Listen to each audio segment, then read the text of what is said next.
Hi guys, tonight we're walking into the soft, silvery world of olive oil, that golden liquid people once treated with the seriousness of treasure, medicine, perfume, lamp fuel, and dinner. Because apparently one tree was expected to solve half of civilization's problems. You stand beneath twisted branches at dusk, where narrow leaves flash pale green in the breeze, and the ground smells of dust, crushed herbs, and warm stone. How did a bitter little fruit become liquid gold? Why did kingdoms store it? Priests bless it, athletes shine with it, and merchants risk long voyages for it. So, before you settle into the story, take a moment to like the video and subscribe, and while the night settles around you, comment where you're listening from and what your local time is, because somewhere, someone else is drifting through these olive groves with you. Now, dim the lights, and you find yourself standing on a hillside near the eastern Mediterranean, long before cities have marble columns, long before coins carry the faces of rulers, long before anyone calls olive oil extra virgin and then charges accordingly. The air is dry and gentle against your skin. Cicadas buzz in the scrub. A goat bell knocks softly somewhere below you, uneven and sleepy. The soil under your sandals is pale and crumbly, holding the heat of the day like a quiet secret. Around you grow wild olive trees, not yet the neat, patient groves of farmers, but tangled, thorny, stubborn things. Their trunks twist as if they have been thinking for centuries. Their leaves are narrow and leather-like, dark above, silver beneath, catching moonlight in tiny flashes. You reach toward a branch and feel the firmness of the fruit between your fingers. It is small, hard, and not very friendly.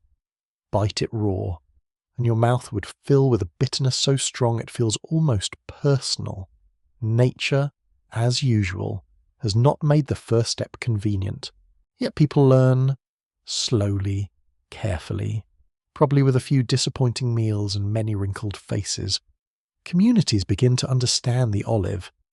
They discover that the fruit can be cured in brine or lye, that the wood burns hot, that the leaves can feed animals in lean seasons, and most importantly, that inside the bitter flesh waits oil, not a juice like grape must, not a grain like barley, but a smooth, shining fat that keeps longer than many animal fats, travels well, burns with a steady flame, and softens food with a richness people remember.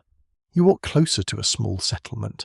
Huts and rough stone walls sit low against the land. Smoke rises from a hearth and carries the smell of ash, lentils, and damp wool. Someone is grinding grain on a stone. Someone else is sorting olives in a shallow basket. Fingers moving with the calm rhythm of a task repeated so many times it becomes almost a lullaby.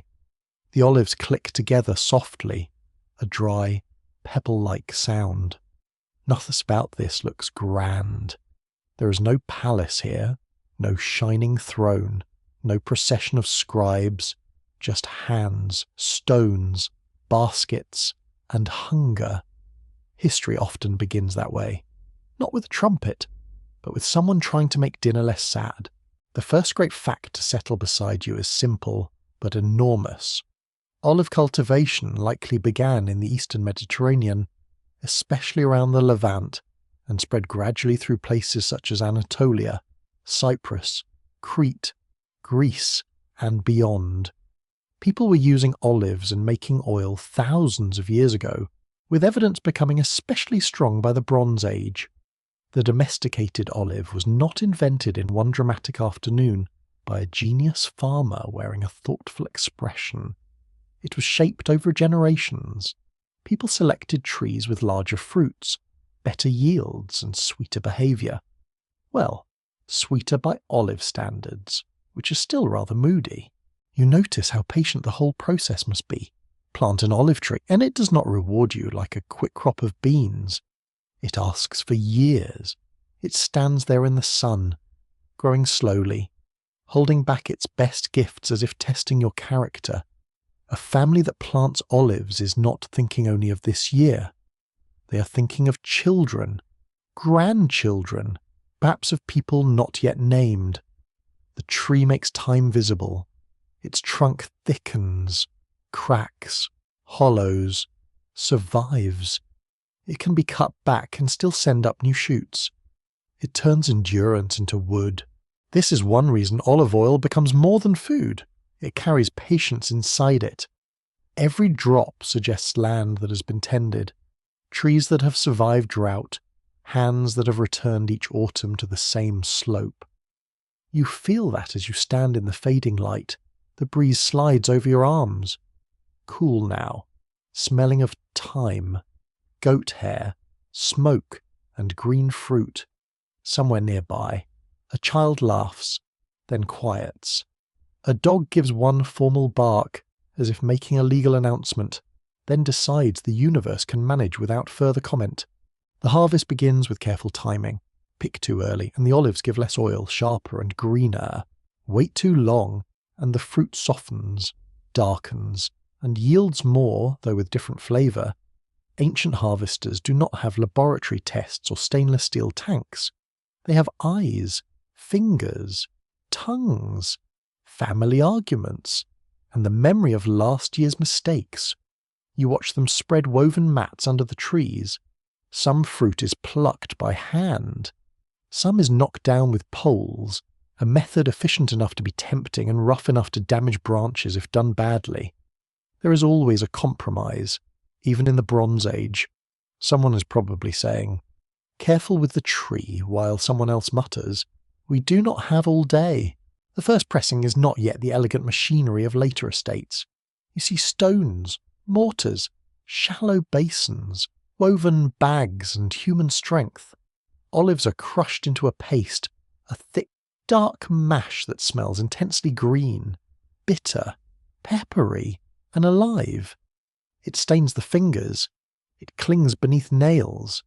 The paste may be pressed or squeezed, and then liquid separates slowly, oil rising from watery juice and plant sediment. You lean over a clay vessel and see the surface catch the firelight. There it is, a thin golden layer, trembling, precious, almost magical if you have never seen chemistry being quietly useful. Historians still argue whether early olive oil production began mainly as a household craft, a village specialty, or a managed trade connected to emerging elites. The truth may not fit neatly into one basket. In some places, a family could crush enough for cooking, lamps, and skin. In others, larger groups may have produced surplus for exchange. Oil is practical, but surplus oil is power. It can be stored, it can be measured, it can be gifted, taxed, traded, perfumed, dedicated to gods, or used to impress neighbours, which is, regrettably, one of humanity's oldest hobbies. You follow the oil into a storage jar. The pottery is cool under your palm, slightly rough, smelling faintly of clay and smoke. Sealed well, oil can last, though not forever. It dislikes heat, light, and air, which is very dramatic for something so useful. But compared with fresh fruit or meat, it is dependable. That dependability changes life. It gives people a way to cook grains and greens with flavour. It lets lamps burn into the evening, stretching the day past sunset. It can be rubbed into skin against dryness, mixed with scents, used in rites of hospitality, or poured over offerings until fire leaps and smoke curls upward. The lamp may be the most quietly powerful use of all. You crouch beside a small clay lamp, simple as a cupped hand. A wick rests in oil, and the flame leans gently when the night breeze enters. The room smells warm, fatty, and faintly smoky. Shadows wobble on the wall. With that light, someone can mend a net, soothe a child, tell a story, count jars, whisper a prayer, or stare into space and consider whether their cousin has become completely impossible. Olive oil turns darkness into a room you can still inhabit. Then comes the quirky tidbit, soft-footed and strange. Some ancient people seem to have treated certain old olive trees almost as living witnesses. And later folklore around the Mediterranean would claim that particular trees were possibly ancient. older than cities, older than heroes, older than common sense. Many such claims are exaggerated because people love making a good tree sound like it personally knew everyone's ancestors. Still, the exaggeration tells you something true. Olive trees look old even when they are merely mature. Their trunks fold and knot like weathered hands. They invite legends the way honey invites bees. You move through a dawn market near the coast. It is not a grand marketplace yet, more like a gathering of needs. Fish lie silver on wet reeds. Baskets of figs soften in the morning warmth. Wool, salt, grain, and pottery change hands through bargaining that is half commerce, half theatre. A small jar of oil sits beside cured olives. Its owner lifts it carefully, tilts it, lets the surface glow. People notice. Oil is dense value. It is not as flashy as a bronze blade or a necklace, but it has a deeper charm. You can eat it, burn it, heal with it, and offer it. That is an impressive resume for a liquid. The coast matters. The Mediterranean is not a wall but a road made of water. Small boats nose along shorelines, hugging islands, avoiding storms when they can, failing to avoid them when the sea is in one of its moods. Jars of oil travel with pottery, wine, grain, timber, metals, and stories. Each journey spreads not just a product, but habits. A person who has cooked with oil wants it again. A priest who has burned it in a lamp notices its steady flame. A household that has used it on skin remembers the softness. Desire moves quietly, jar by jar. You feel the texture of the world changing around that desire. Farmers think about slopes and rainfall. Potters shape vessels for storage and transport. Traders learn which communities want oil and what they will pay. Families mark trees, defend groves, and celebrate good harvests. A simple fruit begins to organize landscapes. Terraces appear on hillsides, catching soil before it runs away with the rain. Paths become worn between groves and presses. The year gains a rhythm around pruning, flowering, ripening, picking, crushing, settling, and storing. The olive flower itself is tiny, easy to miss, pale and modest, not the sort of blossom that demands poetry. Yet it holds the promise of oil, and because the tree can be temperamental, harvests vary. Some years are generous, some are thin. Wind, frost, drought, pests, and timing all matter. You can imagine the tension in a village watching blossoms form, then fruit set, then clouds refuse to gather. No spreadsheet, no weather app, just sky, soil, and the nervous habit of looking at trees more often than necessary. And still, the olive endures. It thrives where many crops complain that its roots reach into rocky ground. Its leaves resist water loss.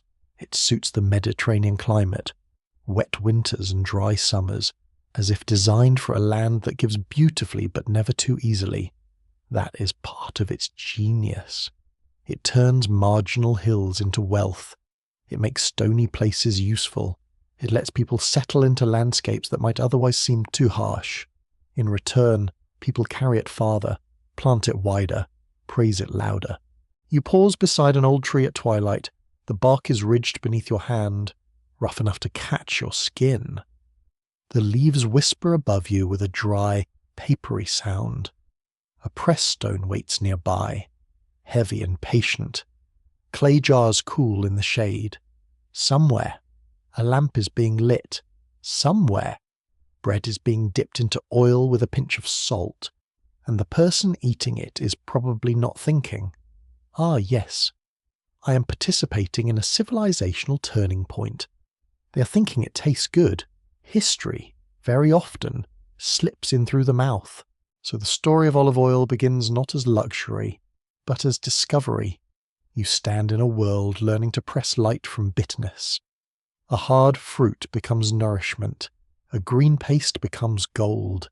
A tree that grows slowly teaches people to plan, to wait, to store, to trade, to bless, to remember. The first glow of oil in a clay bowl is small, but it widens. It touches kitchens, boats, bodies, shrines, and night itself. You breathe in the scent of crushed leaves and warm earth, and the hillside seems to shimmer, silver above, gold within, as the ancient world begins to notice what has been growing quietly in front of it all along.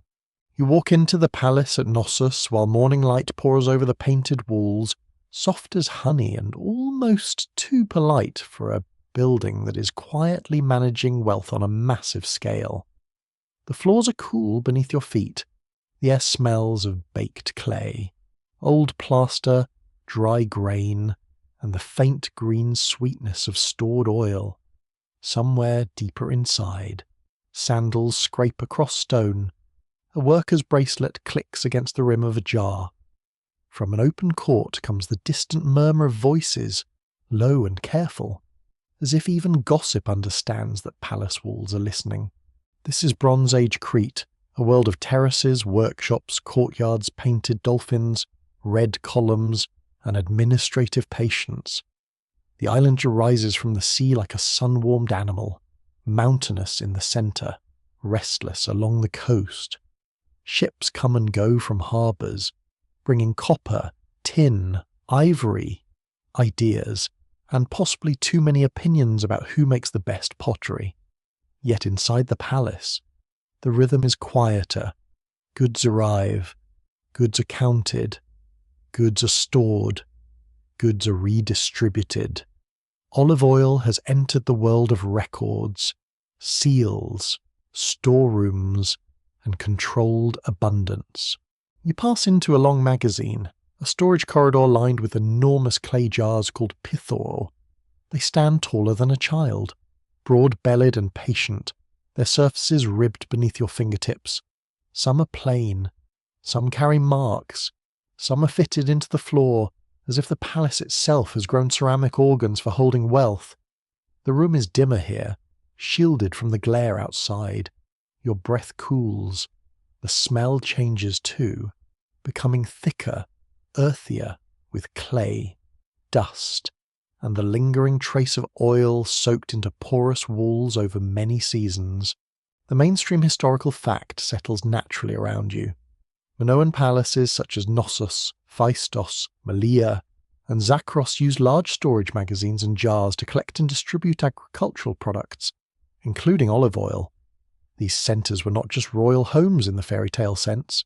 Though they certainly had flair, they were economic engines, ceremonial spaces, workshops, storehouses, and administrative hubs. People brought produce in from surrounding lands. Palace officials tracked it, stored it, processed it, and sent it outward again. Olive oil became part of that system, not merely something poured at supper, but something measured, organised, and made politically meaningful. A man with stained hands crouches near one of the jars, checking a seal. The seal is small, but its authority is not. A lump of clay pressed over a cord can declare that a container has been closed, inspected, approved, or claimed. You watch the tiny impression catch the light. Perhaps it shows an animal, a pattern, a sign belonging to someone who matters. It is bureaucracy in miniature, which sounds boring until you remember that bureaucracy is how ancient people prevented everyone from wandering into the storeroom and saying, "Lovely oil. I think I shall have 7 jars."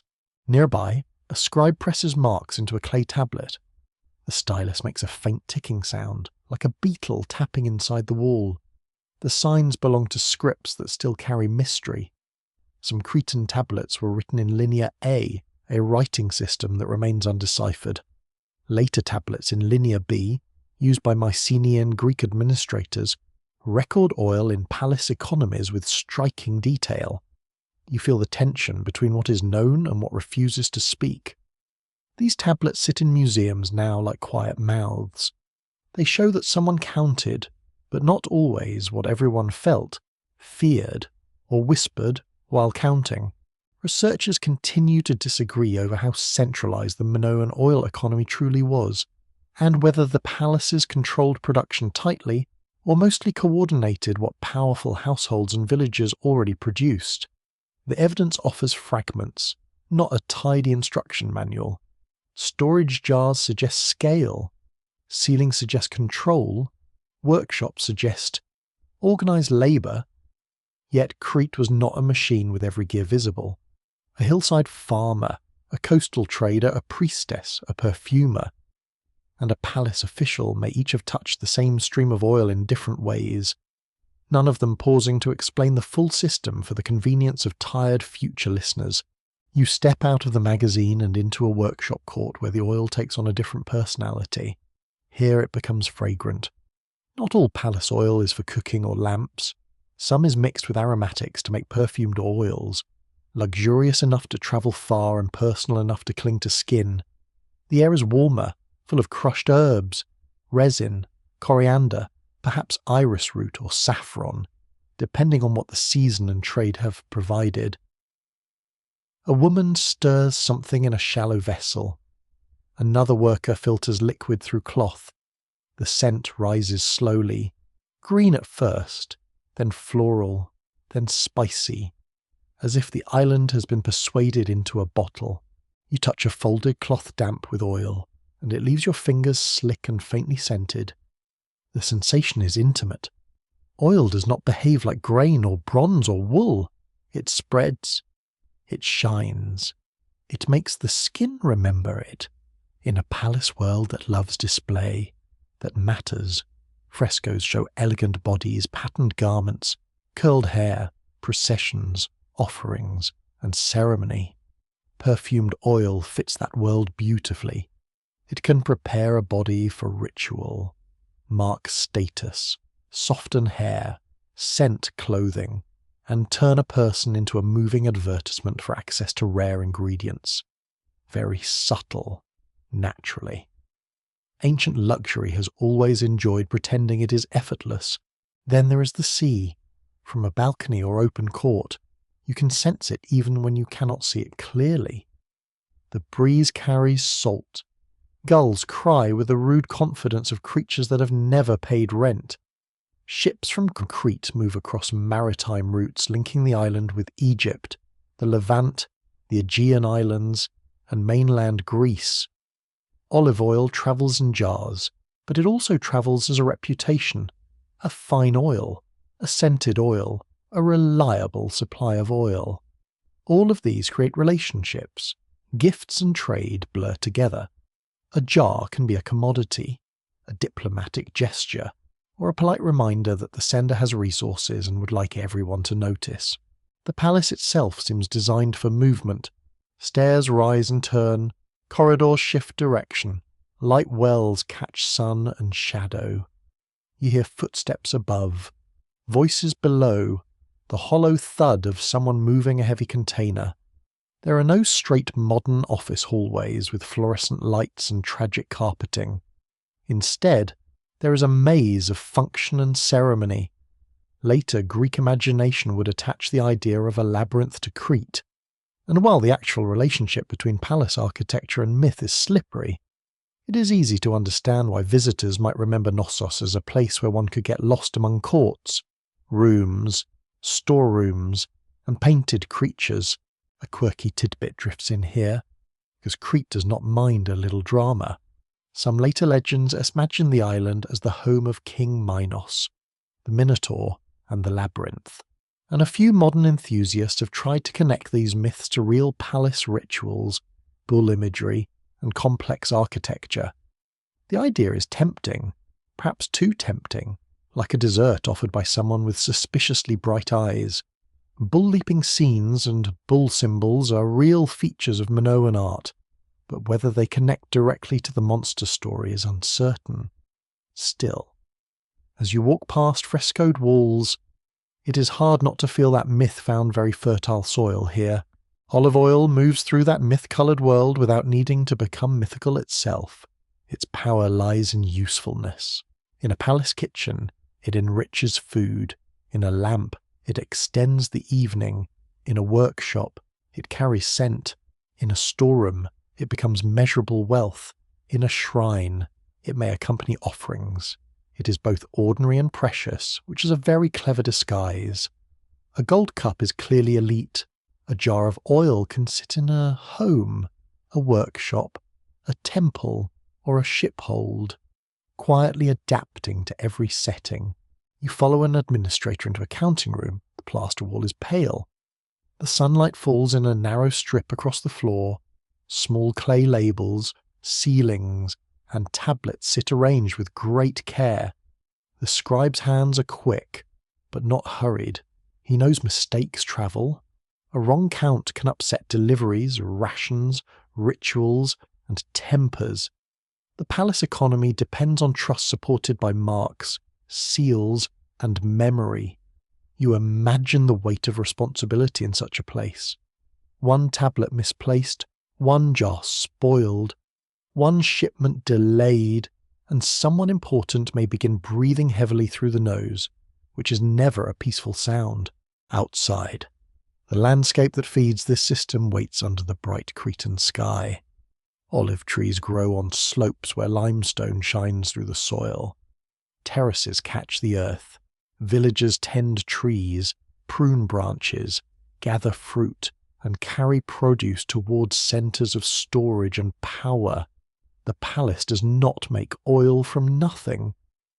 It depends on people whose names are mostly gone. People with sore shoulders, weather worries, family obligations, and a deep understanding of land. The palace may get the painted walls, but the hillside does the patient work. As evening lowers, lamps are lit in the rooms. The flames are small and steady, trembling gold against red, black, and blue frescoes. The smell of oil smoke mingles with plaster dust in the distant sea. You hear a jar being dragged slightly across the floor, a low ceramic groan.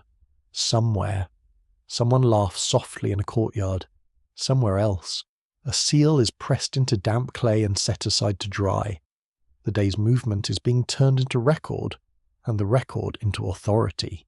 You stand beside one of the great pithoi and rest your palm on its cool curve. It feels almost alive with stored possibility. Inside such vessels, oil could wait for months, ready to become light, scent, food, payment, offering, or gift. That is the quiet genius of the palace storehouse. It gathers the scattered work of trees, rain, farmers, potters, sailors, and scribes into one controlled interior. It turns landscape into inventory. It turns harvest into influence. It turns a slippery golden liquid into something a palace can command. Yet even here, surrounded by jars and marks and official silence, the oil keeps a softness about it. It reflects light in a way bronze cannot.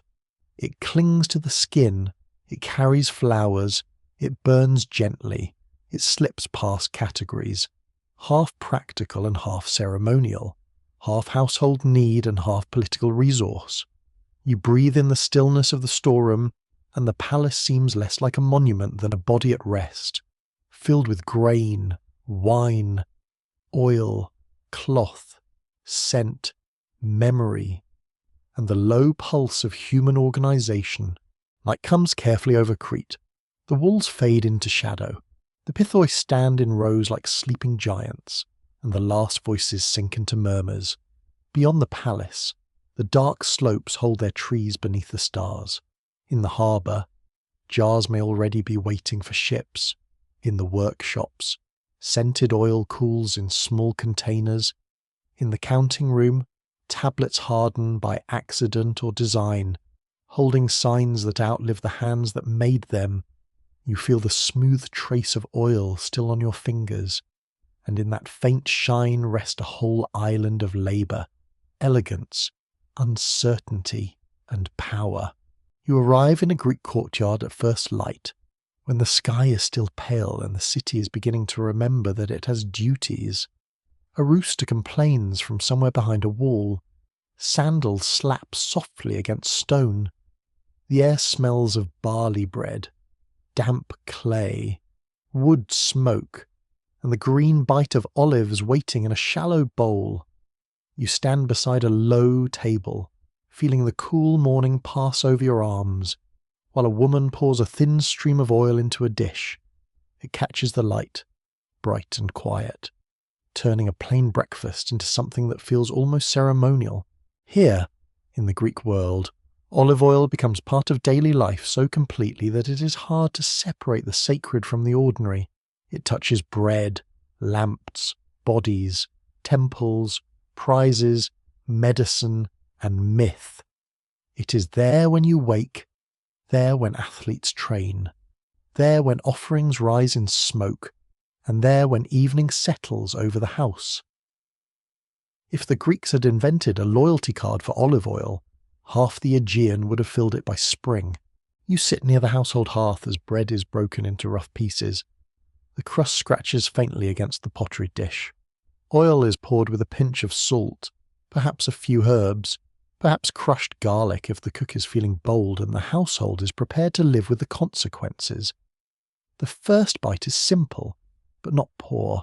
Wheat, barley, olives, grapes, figs, cheese, fish, and pulses form the bones of many Greek meals, and olive oil gives them softness and depth. It makes vegetables richer. It keeps cakes moist. It carries the scent of herbs. It turns a small plate into something worth lingering over. A mainstream fact rests in this room like a steady lamp. Olive oil was one of the central products of ancient Greek agriculture, along with grain and wine. In many regions, the olive tree became a marker of settled life and economic strength. Greek writers praised it.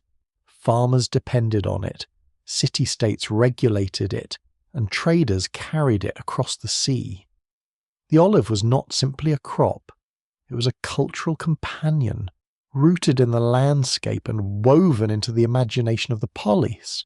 You step outside and walk through a street where vendors are opening their stalls. Donkeys shift under loads. A potter stacks small oil lamps beside bowls and jugs. The lamps are humble objects, palm-sized, with pinched nozzles for the wick. You pick one up and feel the clay's dry roughness against your thumb. Later, when darkness presses against the walls, oil will feed the flame. That tiny flame will let a child learn letters, a poet revise a line, a mother mend cloth, and a philosopher stay awake long enough to make everyone else deeply tired. The smell of oil lamps is faint but memorable, warm, smoky, and a little nutty when the wick burns low.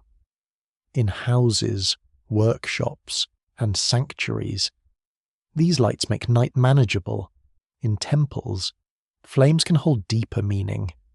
You pass the steps of a sanctuary, where the stones are worn smooth by generations of feet. Olive branches hang or lie near offerings. The leaves whisper in the wind like small silver tongues. Here, oil is not just useful. It is fitting. It gleams. It nourishes fire. It comes from a tree associated with peace, endurance, and divine favour. And then, of course, there is Athena, who enters the story with all the elegance of a goddess who knows she has chosen the superior gift.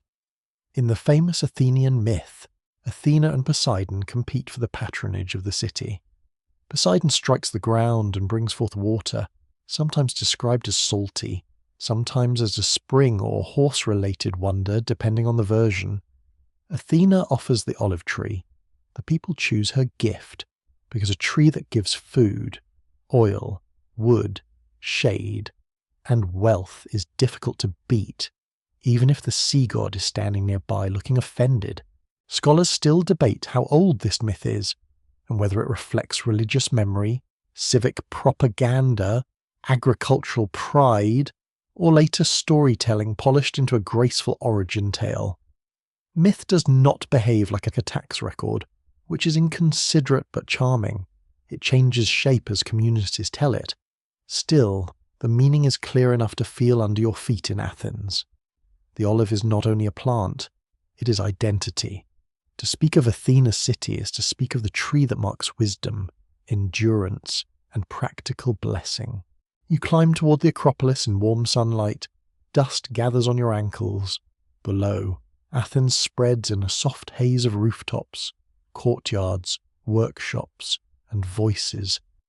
Near sacred ground, olive trees are treated with unusual reverence.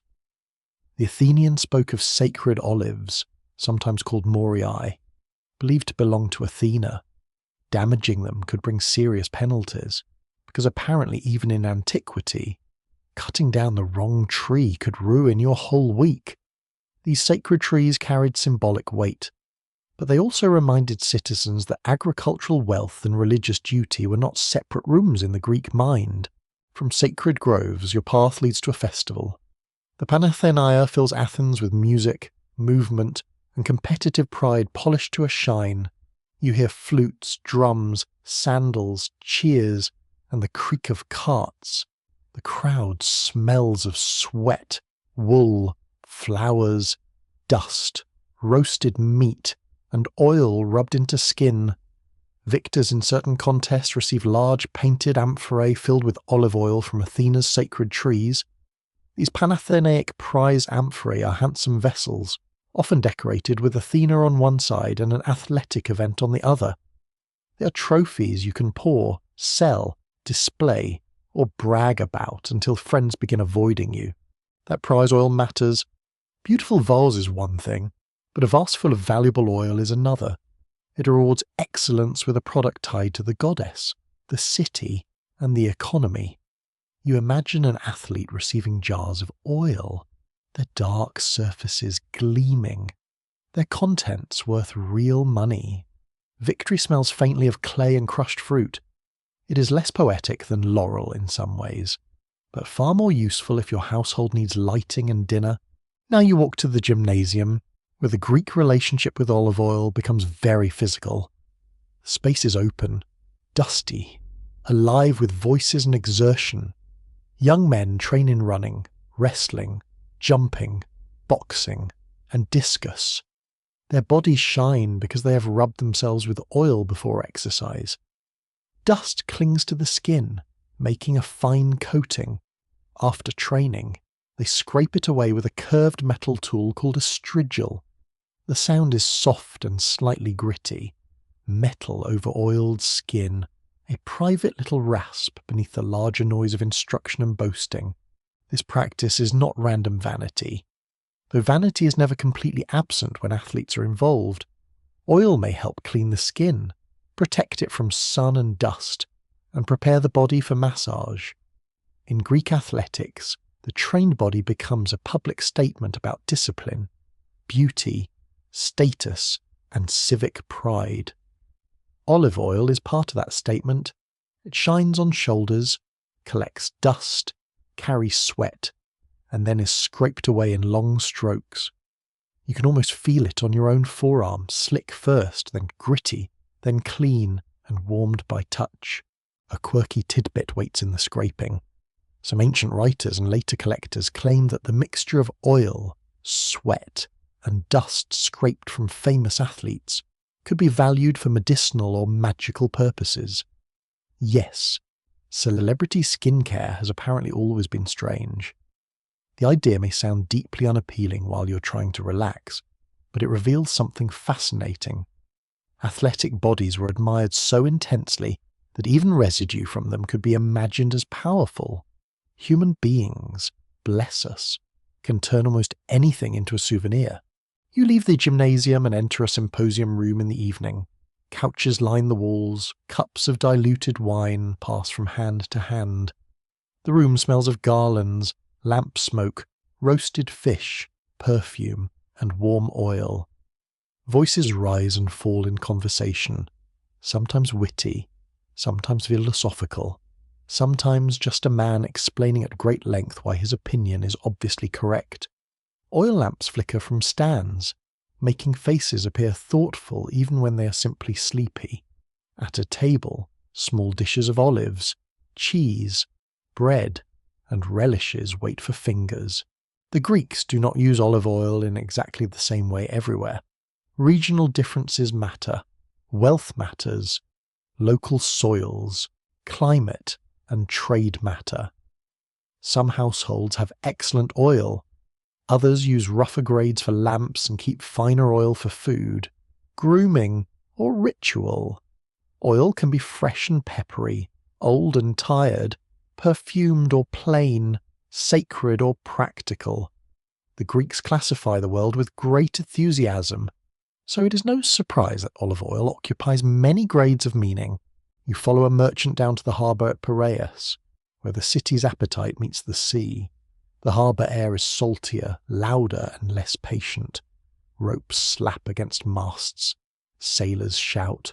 Amphorae are carried, stacked, sealed, and inspected. Oil travels outward, while other goods flow in. Greek colonization and trade helped spread olive cultivation and oil habits. Around the Mediterranean and Black Sea, a jar of oil can move with settlers to new shores, bringing with it familiar tastes, rituals, and assumptions about civilized life. Wherever Greeks plant vines and olives, they also plant memory. In the countryside, the tree remains the foundation beneath all this movement. You stand among Attic olives as sunset leans across the hills. The leaves shimmer grey-green. The bark feels split and hard beneath your palm. Dry grasses brush your legs. Bees move through thyme. The air is dusty and resinous, carrying distant sheep bells and the low murmur of workers returning home. These groves are not decorative scenery. They are investments, inheritances, arguments in property disputes, offerings to gods, and promises of future harvests. Greek law and custom recognized the value of trees. Farmers knew that olives required patience, pruning, and care. War could damage groves, and destruction of agricultural land was not merely inconvenient, it attacked the slow work of generations. An olive tree could outlive the person who planted it, the house built beside it, and several political plans that sounded brilliant in the assembly but aged badly by lunchtime. The sacred flame glows again as night arrives. In a house, an oil lamp burns near a loom. In a shrine, oil feeds a quiet offering. In a gymnasium, a young athlete's skin still holds the scent of training. At a table, bread absorbs a shining pool at the bottom of a bowl. Everywhere, the liquid seems to cross boundaries. It belongs to the stomach, the skin, the gods, the marketplace, the festival, and the dark. You sit in the softness of lamplight and listen. The city has lowered its voice. Somewhere outside, a cartwheel knocks against stone. A dog sighs. The lamp flame bends, recovers, and continues. Olive oil in the Greek world is not just golden because it is valuable. It is golden because it appears wherever life asks for warmth, brightness, beauty, or blessing. It makes food gentler, bodies brighter, temples more fragrant, and nights less empty. In its small clay cup, the flame trembles, and the room becomes calm enough for thought, song, prayer, and sleep. You stand beside a Roman road at sunrise, where the stones are damp with night mist and already warming under the first pale light. The road runs straight with the confidence of an empire that believes curves are for people with less paperwork. Wagon wheels grind over fitted slabs, iron rims clatter, mule hooves strike a steady rhythm, sharp, hollow, patient. The air smells of wet dust, animal sweat, leather harness, and the faint grassy richness of oil sealed inside clay amphorae. A convoy moves past you, slow and heavy. Each cart carries tall jars with pointed bases, their shoulders packed in straw or fitted into wooden frames. The amphorae lean together like tired travellers who have accepted that comfort is no longer part of the arrangement. Some are marked with painted notes, stamps, or scratched signs. These are not decoration for decoration's sake. They help identify producers, contents, weights, merchants, officials, and destinations. Rome likes its goods to move, but it also likes them counted. A mainstream fact settles into the sound of the wheels. The Roman Empire imported enormous quantities of olive oil, especially from southern Spain. Known as Baetica and from North Africa. Much of this oil fed the city of Rome, supplied the army, lit lamps, served kitchens and baths, and moved through both private trade and state-supported distribution networks. Olive oil was no longer merely a regional treasure. It had become an imperial commodity, carried by ships, roads, rivers, contracts, taxes, and human backs. You follow the road toward a port town where the morning has become louder. Dock workers shout over gulls. Ropes groan. Sailcloth snaps in the wind. The smell of salt mixes with fish guts. Tar, garlic, smoke, and oil. Amphorae are lifted from carts and passed toward warehouses. Some men carry them using loops of rope around the neck and handles. Others roll empty jars with care. Because a broken amphora is not tragic like a fallen temple, but it is still money making a very unpleasant noise. The shape of the jar matters. Roman oil amphorae are built for transport.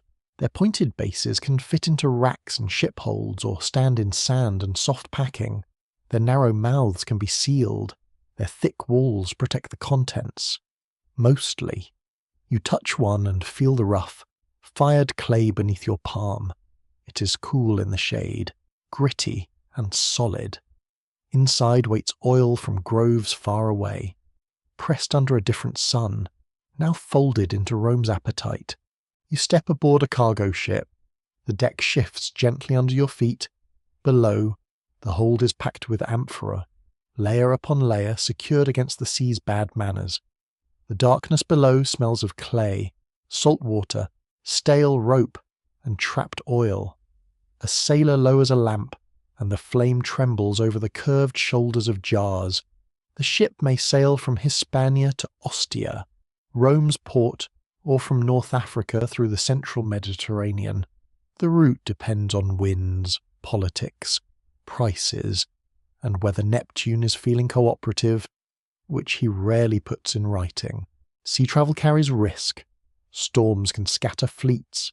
Pirates, though less powerful after Roman suppression campaigns, remain a worry in some periods. Harbours can be crowded, schedules uncertain, warehouses corrupt, and officials deeply interested in seals and documents. Yet oil keeps moving because Rome needs it. The city is vast, hungry, smoky, and demanding.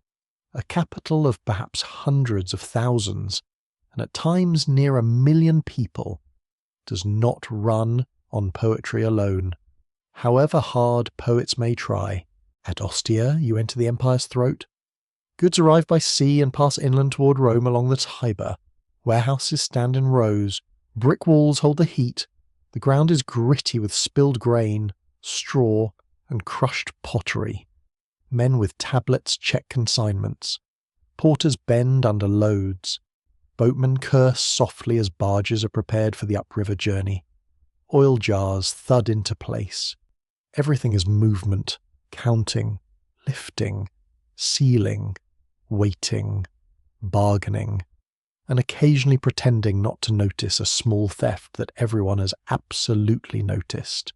Specialists still debate how much of Rome's olive oil supply was controlled directly by the state and how much depended on private merchants working within official systems. The answer changes by period, place, and purpose. Oil for the army, for public distributions, and for major urban supply may have involved strong administrative oversight. Ordinary trade also remained vigorous. The empire was not one single machine with a neat instruction label. It was a restless mixture of law, profit, privilege, tax, favour, and necessity. Now you enter the city itself. Rome rises around you with apartment blocks, temples, baths, markets, bakeries, and streets so crowded that personal space becomes more of a philosophical dream than a daily reality. The smell is immense. Bread ovens, open drains, incense smoke, animals, frying food, sweat, flowers, and oil lamps all mingle in the warm air. Vendors call out, children dart through alleys, a senator's litter passes by. creating the delicate social atmosphere of everyone pretending not to stare while absolutely staring. In a cramped kitchen inside an insula, a cook pours oil into a pan. The flame catches underneath. Fish sauce, herbs, onions, and beans join the heat, releasing a smell both savoury and sharp. Roman cooking uses olive oil widely, though preferences vary by class, region, and recipe. In wealthy homes, finer oils may appear on the table with bread, vegetables, eggs, fish, and sauces. In humbler rooms, cheaper grades do practical work. Nothing is wasted willingly. Even lower quality oil can burn in lamps or serve other purposes when the table refuses it. You lift a small bronze lamp in a household shrine. It is heavier than clay, smooth from handling and faintly oily at the lip. A wick drinks from the reservoir. When lit, it gives a small golden halo to the household gods. The flame is modest, but its meaning is large enough. Oil lets devotion continue after sunset. It lets portraits glow, prayers be whispered, accounts be checked, and tired hands finish tasks. In Rome, the night is not dark and silent. It is pricked everywhere by small flames, each one feeding on stored sunlight from distant groves. Then the bathhouse receives you with steam. The building hums with voices, splashing water, scraping strigils, and echoing footsteps. The air smells of hot stone, damp bodies, scented oil, smoke from furnaces, and mineral water. A slave rubs oil into a patron's skin before exercise or massage. Later, sweat and oil are scraped away. Wealthier Romans enjoy scented oils, imported perfumes, and massage routines that turn cleanliness into an event with an audience. The poor may use simpler oils, but the basic connection between oil, body, and care remains familiar. In a military camp far from Rome, oil takes on a sterner mood. You stand near a line of tents as evening settles over a frontier. Leather creaks, armour clinks. Someone sharpens a blade with slow, dry strokes. The food smells simpler. Grain, beans, smoke, maybe a little meat if luck has been behaving. Oil is valuable for cooking, light, maintenance, and comfort. Soldiers carry habits with them, and supply networks try, not always gracefully, to keep them fed and equipped. An empire is partly roads and legions, but also jars, labels, receipts, and the weary patience of transport animals. A quirky tidbit waits for you in Rome's great pottery hill, Monte Testaccio. This artificial mound is made largely from fragments of broken amphorae, many of them oil jars from Baetica. Imagine that for a moment. Rome consumed so much imported oil that its empty packaging helped create a hill. Not a little backyard pile, a real urban landmark of discarded clay. The broken jars were not simply tossed anywhere. Many were stacked and managed, perhaps because oily residue could turn random rubbish into a fragrant civic problem. Even Roman garbage preferred organisation. You climb the lower edge of that mound in your mind, hearing pottery crunch softly underfoot. Each shard once belonged to a vessel that crossed sea and river, passed through hands, entered kitchens, lamps, stores, or baths, then ended here. Some fragments preserve painted inscriptions called tituli picti, giving details about weight, origin, merchants, or officials. They are tiny bureaucratic ghosts. Through them, scholars reconstruct movement, trade, and consumption. A broken jar becomes an archive, which is encouraging news for anyone whose cupboard has ever collapsed. From a grander height, the Roman oil world looks immense. In Baetica, estates spread across river valleys and hillsides. Presses crush harvests into saleable wealth. In North Africa, groves and farms feed expanding networks. In Italy, older olive regions continue producing their own oils, some prized for quality. Merchants calculate profit. Officials negotiate supply. Potters make containers by the thousands. Sailors watch weather. Consumers argue over price and flavour. because even in antiquity someone is convinced their local oil is superior and will explain why at dinner you walk through a market stall where oil is being sold in smaller quantities. A buyer dips a finger, rubs it, smells it, perhaps tastes it. Good oil may be clear, fragrant, fresh, and balanced. Bad oil may be stale, rancid, smoky, muddy, or adulterated. Roman writers complain about fraud in many goods, and oil is no exception. Where value flows, trickery follows wearing a respectable cloak. A merchant may swear his oil is pure and excellent. You may believe him exactly as much as his expression deserves. The empire transforms olive oil by scale. It does not invent the tree, the press, the lamp, or the appetite, but it ties them together across astonishing distances. Roads carry it inland, ships carry it across open water, warehouses hold it in bulk, markets divide it into daily portions. The result is not just trade, it is a kind of shared material culture. A lamp in Britain, a kitchen in Rome, a bath in Gaul, and a camp in Syria may all depend on oil pressed under Mediterranean sun. Night settles over the city.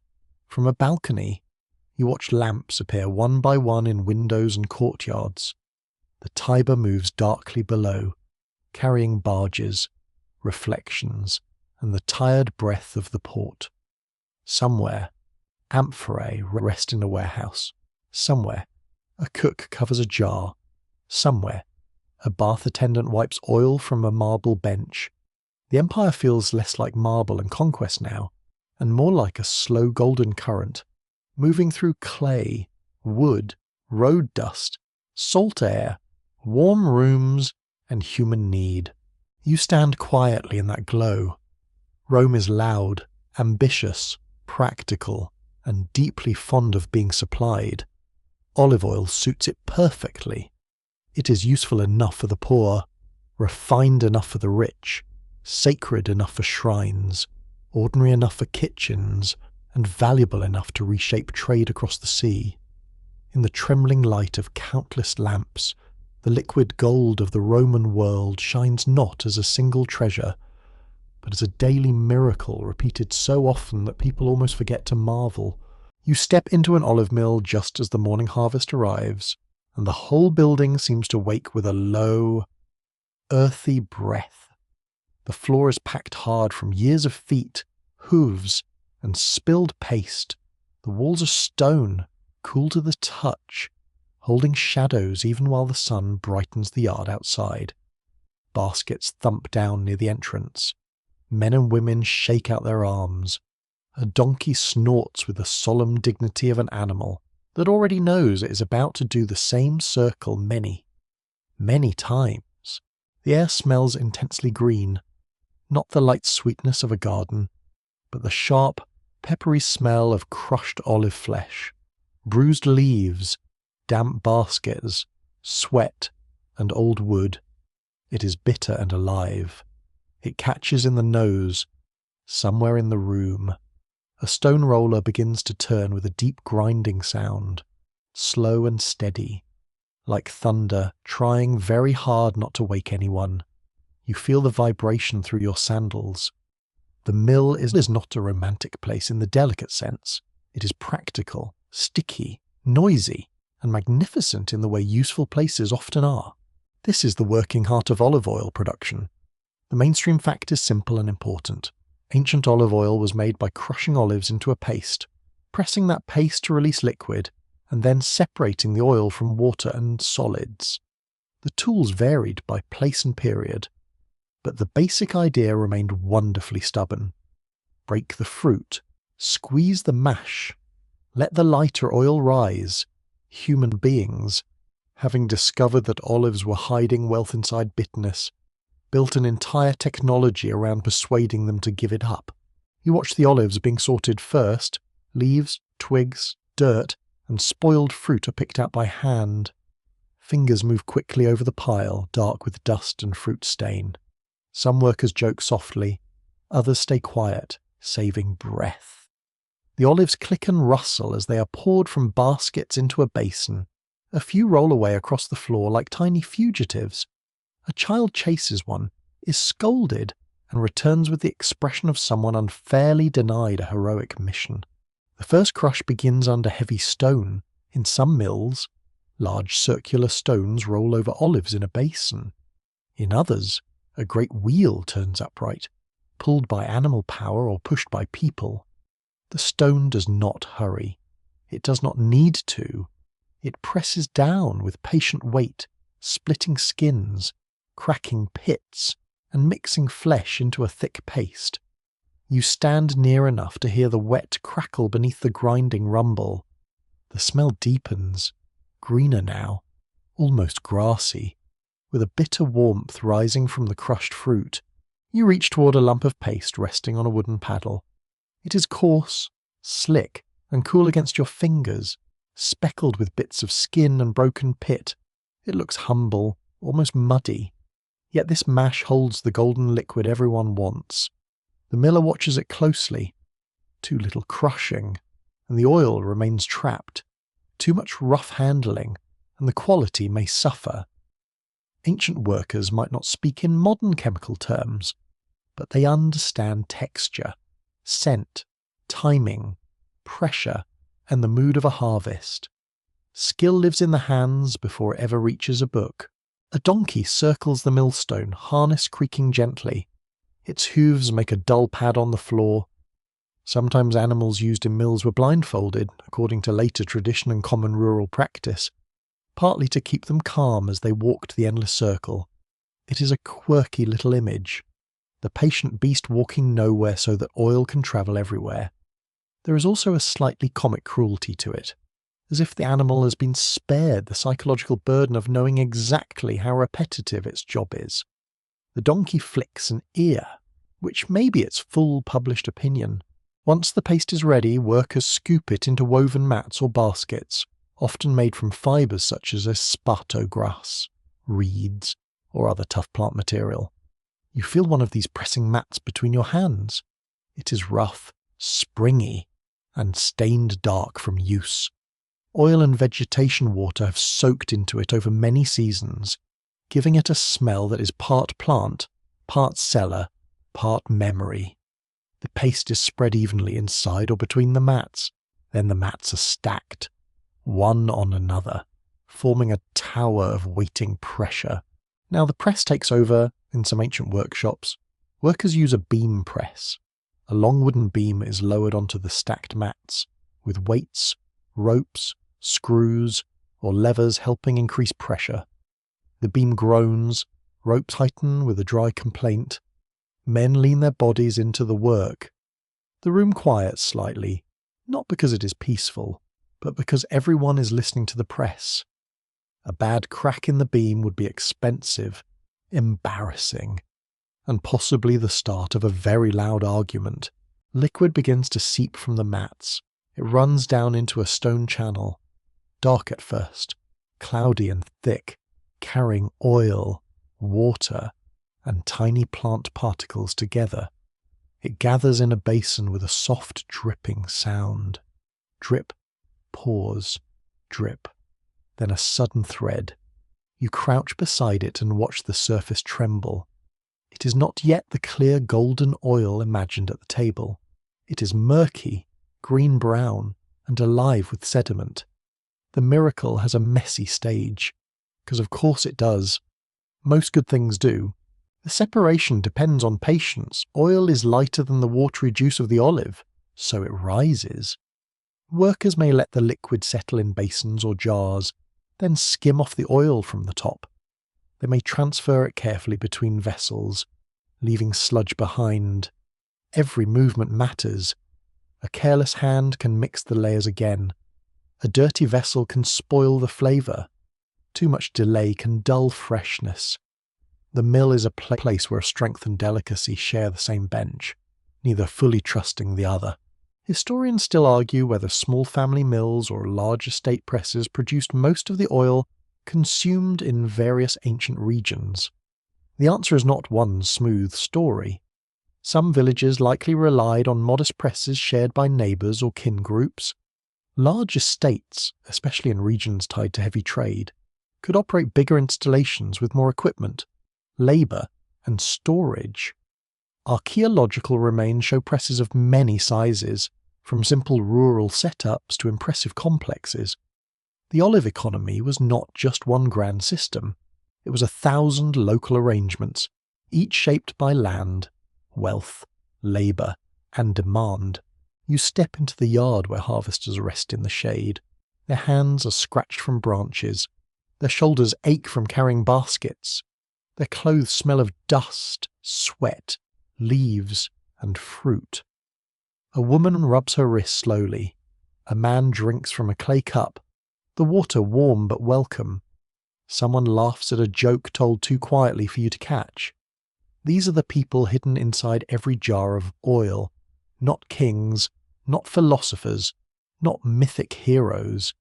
Just bodies doing repetitive work with seasonal urgency. Without them, liquid gold stays on the tree, which is a very poetic way of being useless. Labour in olive country can be family labour, hired labour, tenant labour, enslaved labour, or some mix that changes from one estate to the next. In the ancient Mediterranean, enslaved people often worked in agriculture and processing, especially on larger properties. Their presence is essential to remember gently and clearly. A beautiful product can pass through harsh systems. The golden surface does not show the sore backs beneath it unless you choose to look. You stand near the press and hear the beam groan again, and it sounds a little like the whole social order exhaling under weight. The timing of work adds pressure of its own. Once olives are picked, waiting too long can damage quality. Fruit bruises, ferments, warms, and changes. Mills become busy during harvest season. People queue with baskets. Tempers shorten. Animals tire. Tools need repair at exactly the least convenient moment, because tools have always had a gift for drama.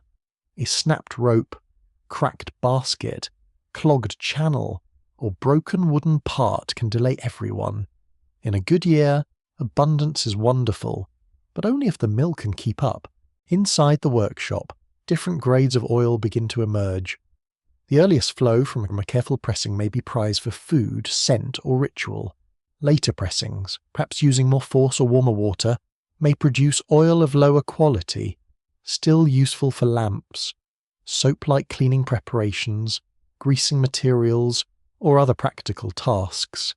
Nothing about the olive is wasted casually. Crushed pits and pomace can feed fires. Leaves may go to animals. Wastewater, called a merca, Latin contexts, has its own strange career. Here comes the tidbit with a slightly wrinkled nose. Ancient agricultural writers described uses for the bitter. Dark wastewater left from pressing olives. It could be used to treat wood, kill weeds, repel pests, or help preserve surfaces. Imagine the leftover liquid, too harsh for eating, becoming a kind of farmyard tool. Olive oil's shadow had a job too. Even the unpleasant byproduct found employment, which is more than can be said for some aristocrats. You lean near a settling vat. The upper layer gleams faintly, catching the open door's light. A worker skims it with a shallow ladle. Slow and practiced, the ladle's rim barely breaks the surface. The smell here is softer now, less raw, more rounded, still green but warmer. The oil is poured into a clean jar. A cloth is tied over the mouth. The jar is moved to the shade, away from heat and glare. There is no stainless steel, no modern filtration line, no printed label promising handcrafted authenticity because, wonderfully enough, the hands are right there. The mill's sounds fold into a rhythm, stone grinding, rope creaking, mats squelching under pressure, liquid dripping, donkey steps, human breathing, clay jars scraping softly across the floor. Outside, wind moves through olive branches with a dry whisper. Dust glows in shafts of light. The entire place feels suspended between effort and waiting. Crushing is force, settling is patience, pressing is weight, Skimming is touch. Oil is born through all of them. You walk past stacked tools at the wall, wooden paddles darkened by use, baskets with frayed edges, stone basins polished by repeated labour, a beam worn smooth where hands have pushed. None of these objects seems grand alone, yet together they form a technology that supports kitchens, lamps, temples, baths, medicines, trades, and taxes. The ancient mill is a quiet engine of civilization, powered by fruit, muscle, animals, gravity, and the stubborn belief that pressure can make treasure flow. As afternoon fades, the workers wash their hands.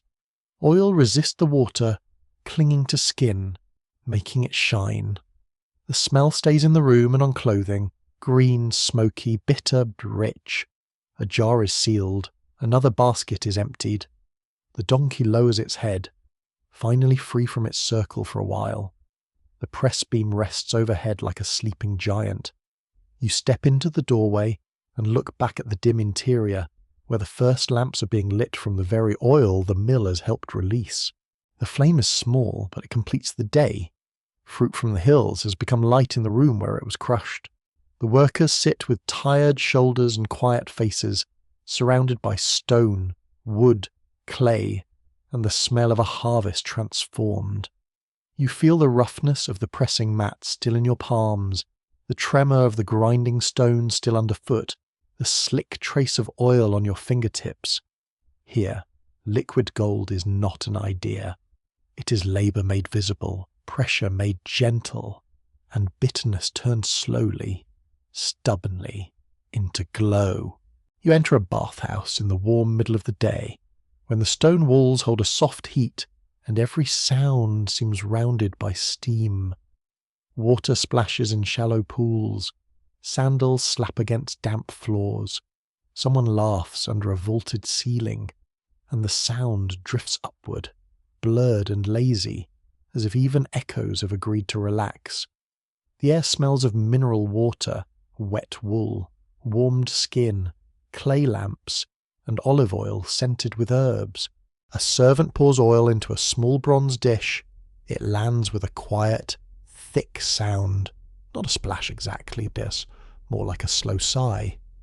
You watch the surface ripple and settle. The oil is golden in the lamplight, but on the skin it becomes almost invisible, leaving only shine, softness and fragrance. A hand dips into it, then spreads it across an arm in smooth strokes. The touch is warm, slippery, human. In this world, olive oil is not only something eaten or burned, it belongs to the body. A plain historical fact sits comfortably in the steam. In Greek and Roman daily life, olive oil was widely used for bathing, grooming, massage, athletic training, perfume, and basic care of the skin. Soap, in the modern familiar sense, was not the main tool for everyone in these societies. People often rubbed oil onto the body, sometimes mixed with scent or fine abrasive substances, then scraped away dirt, sweat, and dust with a curved tool called a strigil. Cleanliness arrived through oil, pressure, scraping, rinsing, and patience. Very glamorous. If you ignore the scraping sounds, you step closer to a marble bench where a young man sits with his shoulders shining. The room is humid enough that your own skin feels softened. A bath attendant works oil into the man's back, thumbs pressing along muscle. The scent rises gently, perhaps rosemary, bay, myrtle, or something floral and expensive enough to make nearby people pretend not to notice. Oil carries fragrance beautifully. It catches plant essences and holds them close, turning the body into a quiet cloud of status, care, and personal ambition. The strigil rests nearby. You pick it up. It is curved like a narrow metal moon, cool at first, then warming in your hand. When drawn across oiled skin, it scrapes away a greyish mixture of oil, sweat, dust, and dead skin. The sound is soft, gritty, intimate. Not exactly bedtime music, perhaps, but strangely rhythmic. Scrape, rinse, breathe, scrape, rinse, breathe. The body becomes clean by being coated first, which feels backward until you remember that dust clings to oil, and oil can be lifted away. In a corner, a woman prepares a small jar of perfumed oil. She crushes petals and herbs with careful pressure. The mortar gives a dull stone-on-stone murmur. The air grows sweeter. Perfume making in the ancient Mediterranean could be a sophisticated craft. Olive oil served as a base for scents because it absorbed aromatic materials and remained stable enough for storage and use. Luxurious perfumes might include imported spices, resins, flowers, and roots. A simple household version might use local herbs and wishful thinking, which is still a respectable tradition. You walk from the bathhouse into a private room where grooming is quieter.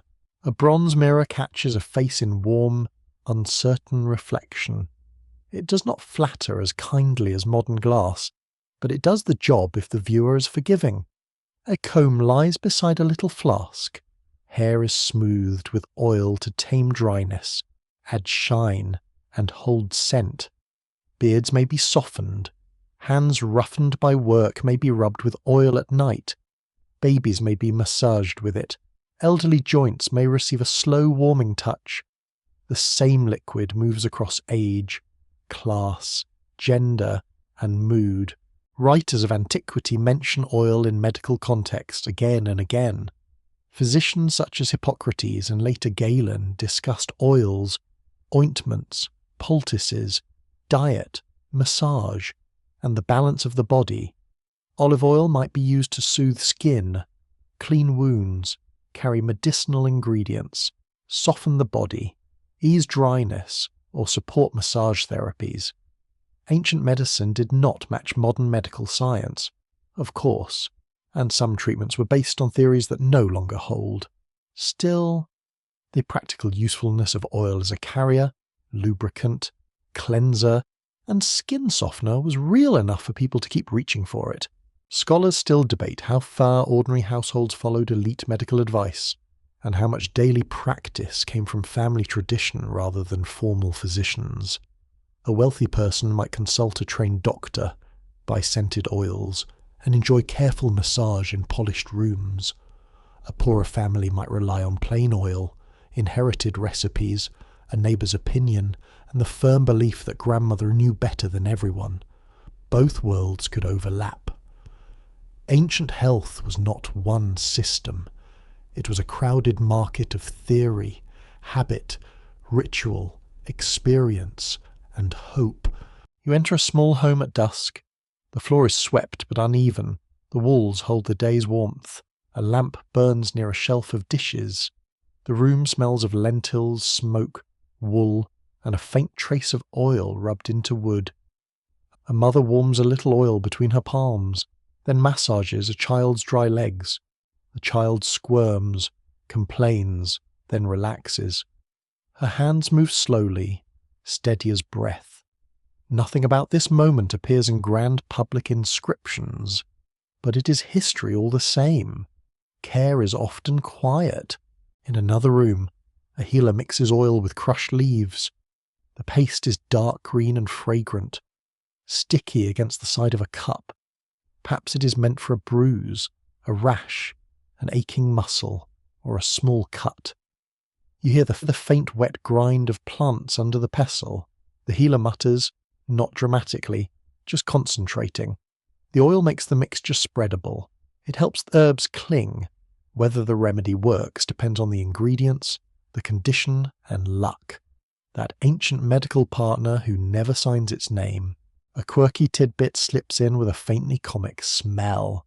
Some ancient beauty recipes recommended ingredients that sound less like luxury and more like a dare from a bored cousin. Oil could be mixed with things such as ash, wine lees, animal fats, ground minerals, or strong-smelling plants to clean, colour, polish, or treat the body. One person's elegant cosmetic was another person's suspicious paste in a pot. Yet the impulse is familiar. People wanted smooth skin, shining hair, pleasant scent, and the illusion that time could be negotiated with if one used enough ointment. You pass a market stall selling tiny oil flasks.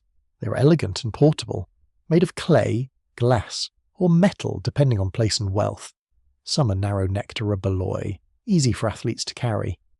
Others are delicate perfume vessels, shaped to please the eye as much as serve the hand.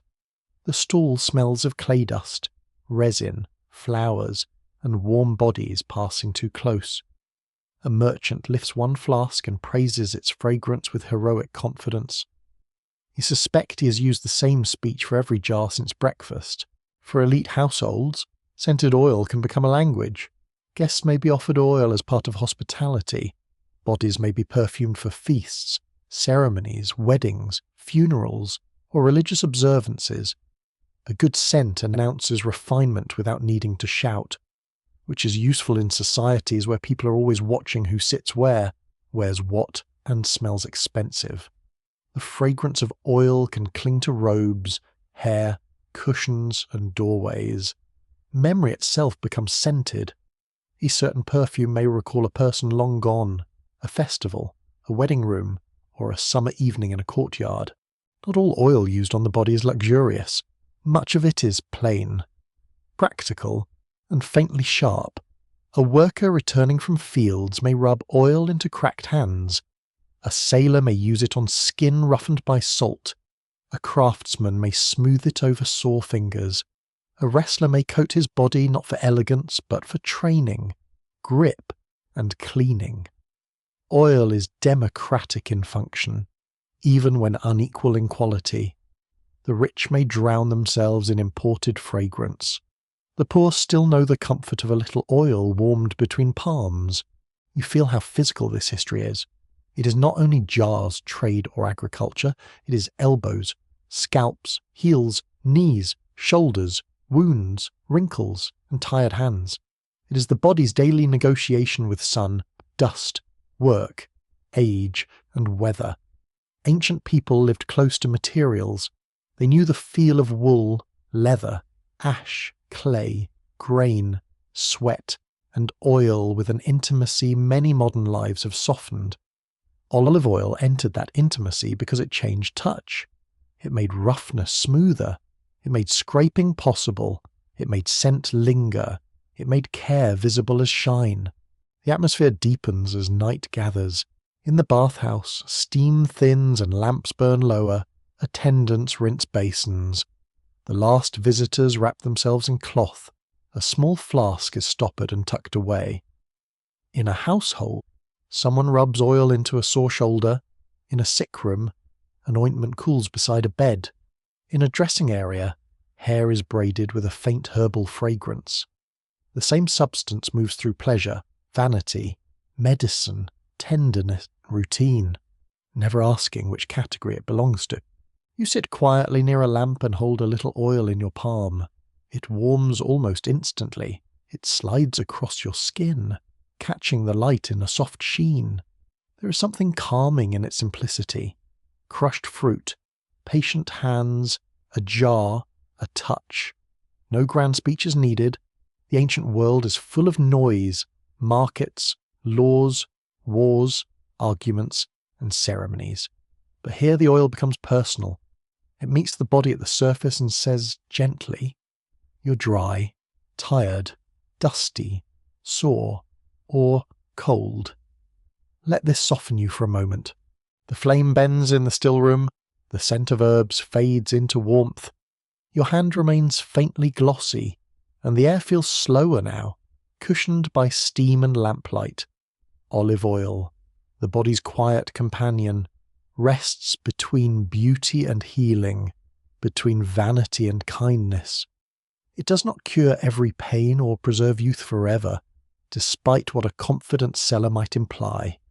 It simply helps ancient people care for fragile bodies in a demanding world. One smooth touch at a time. You enter a sanctuary at dusk, when the last light has turned the stone floor the colour of warm ash. The room is quiet, but not empty. A small flame trembles in a clay lamp. A priest moves slowly near an altar, his robe brushing the ground with a soft whisper. The air smells of smoke, dust, wool, resin, and olive oil warmed by fire. Outside, wind passes through trees and carries the faint sound of the animal settling for the night. Here, olive oil becomes more than useful. It becomes chosen. It is poured, blessed, offered, touched to skin, set before the divine, and guarded as something capable of carrying meaning. The liquid itself is still simple, pressed from fruit, stored in jars, poured from flasks, yet ritual changes the way people see it. A bowl of oil can become a sign of welcome. A lamp can become prayer in visible form. A touch on the forehead can mark kingship, healing, protection, or belonging. You stand near a low table where oil rests in a shallow vessel. Its surface is still, reflecting flame in a small golden oval. A hand dips 2 fingers into it. The gesture is careful, almost weightless. When the oil touches skin, it leaves shine and scent behind, a mark both seen and felt. Anointing is intimate because it crosses the boundary of the body. It is not a distant symbol carved in stone. It is warm, slick, personal, and difficult to ignore. A central historical fact comes gently into focus. In the ancient Mediterranean and Near Eastern worlds, olive oil played an important role in religious practice, including offerings, lamps, purification customs, consecration, healing rites, and anointing. In Jewish tradition, oil was used in temple service and sacred anointing. In Christian practice, oil later became central to baptismal rites, healing, confirmation, ordination, and the care of the dying. Across many communities, the same physical substance moved from farm and press into the deepest language of holiness. You walk into an ancient Israelite setting, where the smell of oil mingles with incense and the sharper scent of burning offerings. Priests tend lamps that must be kept shining. Oil feeds the light. The flame is not merely practical here. It belongs to order, attention, and devotion. A lamp that burns steadily can suggest presence, vigilance, and covenant. The sound is small, just the faint hiss of wick and oil. But in the hush of sacred space it feels large enough to steady the heart. Oil is also blended with fragrance. You watch aromatic materials being prepared, crushed and measured with care. Cinnamon, myrrh, cassia, and other costly scents belong to the world of sacred mixtures in biblical tradition. When stirred into oil, they create something set apart from common use. The fragrance would have clung to skin, cloth, doorways, and memory. Holy oil is not meant to vanish instantly. It lingers. It makes the invisible noticeable through smell, which is rather clever, because the nose remembers what the mind misplaces. Researchers still debate how closely surviving descriptions of ancient sacred oils reflect everyday temple practice, later idealized memory, or priestly rules shaped over time. Texts preserve instructions, but actual ritual life was always more textured than words alone can hold. There were local customs, reforms, disruptions, shortages, and human hands doing their best under pressure. The written formula may look fixed. The lived experience almost certainly carried variation, anxiety, skill, and the occasional practical question of whether enough oil had been prepared. You move to the moment of anointing a ruler. The room is tense but quiet. Sandals shuffle. Someone breathes too loudly, then stops.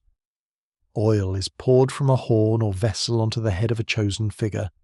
It runs through hair, down skin, perhaps onto cloth.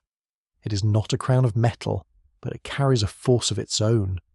The body becomes marked as selected, authorized, changed. The word Messiah itself is connected with Anointed One. In this sense, oil does not just shine, it declares. The touch of anointing can be gentle.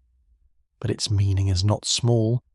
It can say that a priest is consecrated, a king is set apart, a sick person is being cared for, or an object belongs to divine service.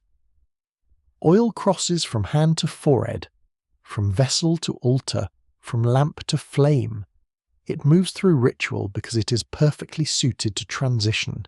It changes surfaces, it carries scent, it feeds light, it slips into cracks, it marks without cutting. For a world attentive to signs, these qualities matter. You enter a synagogue courtyard in a later age, where families gather under a darkening sky. Voices are low, children press against their parents. An oil lamp glows near a doorway. Jewish households and communities preserve memories of sacred lamps, consecrated oil, and festival light. The story of Hanukkah, with its remembered miracle of oil lasting beyond expectation, gives olive oil a place in one of the most beloved traditions of Jewish ritual memory. Whether every detail unfolded exactly as later stories tell it is a matter of historical discussion, but the image is powerful. A small supply burns on. Hope takes the shape of flame. A quirky tidbit rests in that flame. In many Mediterranean folk traditions, olive oil was believed to reveal or resist the evil eye. Drops of oil placed in water might be watched for patterns, spreading or sinking in ways interpreted as signs of envy, harm, or protection. This practice belongs more to popular belief than official theology, and it varies from region to region. Still, it shows how deeply oil entered ordinary spiritual imagination. People trusted it not only on bread and skin, but also in the nervous little rituals used to calm fear. You now stand in an early Christian house church where the room is plain and close. The walls smell of plaster, damp wool, and lamp smoke. People gather quietly, aware that worship can carry risk depending on time and place. A lamp burns near a basin of water. Oil waits in a small vessel. Christian communities inherit and transform older, Jewish and Mediterranean practices, giving oil a continuing place in blessing, healing, and initiation. The hands that use it are careful. The gestures are small. The meaning is immense. At baptism, oil may touch the candidate before or after immersion. Depending on community and era, it can symbolize cleansing, strengthening, sealing, healing, or the gift of the Spirit. The body emerges wet from water, then shines faintly with oil. You hear dripping, whispered prayer, a low response from gathered voices. The atmosphere is both humble and charged. A person stands in an ordinary room and is treated as newly marked, newly joined, newly named in a sacred story. In healing rites, oil becomes tenderness made visible. A sick person lies on a mat. The room smells of fever, herbs, and clay lamp smoke. A hand warms oil and touches it gently to the body. Prayer is spoken softly. The oil does not remove fear by magic. It does something quieter. It brings the community near. It turns care into contact. It says that the suffering body is not abandoned. Even when cures are uncertain, the touch itself matters. By late antiquity, Christian uses of oil become increasingly formalized in many regions. Bishops bless oils, churches store them, rituals develop around catechumens, the sick, clergy, and sacred objects. Olive oil becomes part of ecclesiastical life across the Mediterranean, carried through churches, monasteries, and pilgrimage routes. It is ordinary enough to be available, yet symbolic enough to hold layered meaning. That combination is almost unbeatable. Theology loves a material that can be poured. You enter a great basilica. The space is larger now, cooler, echoing. Marble columns rise into shadow. Lamps hang in clusters, each little flame trembling above a pool of oil. The smell is different from a small home shrine. Here it is grander, incense thick in the air, beeswax perhaps nearby, damp stone, bodies, and warm oil smoke rising together. Chant moves through the building like a slow tide. You feel the sound against your chest. The oil lamps make gold spots in the dimness, as if stars have been persuaded to behave indoors.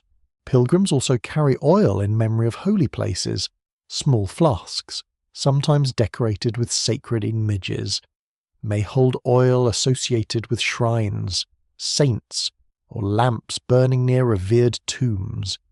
These objects travel home in bags and cloaks, tucked close to the body. A little vessel of oil can become a portable blessing, a souvenir of devotion, and a remedy for anxiety. People have always wanted to carry holiness back with them, preferably in a container that does not leak. The relationship between religion and empire gives olive oil an even wider path.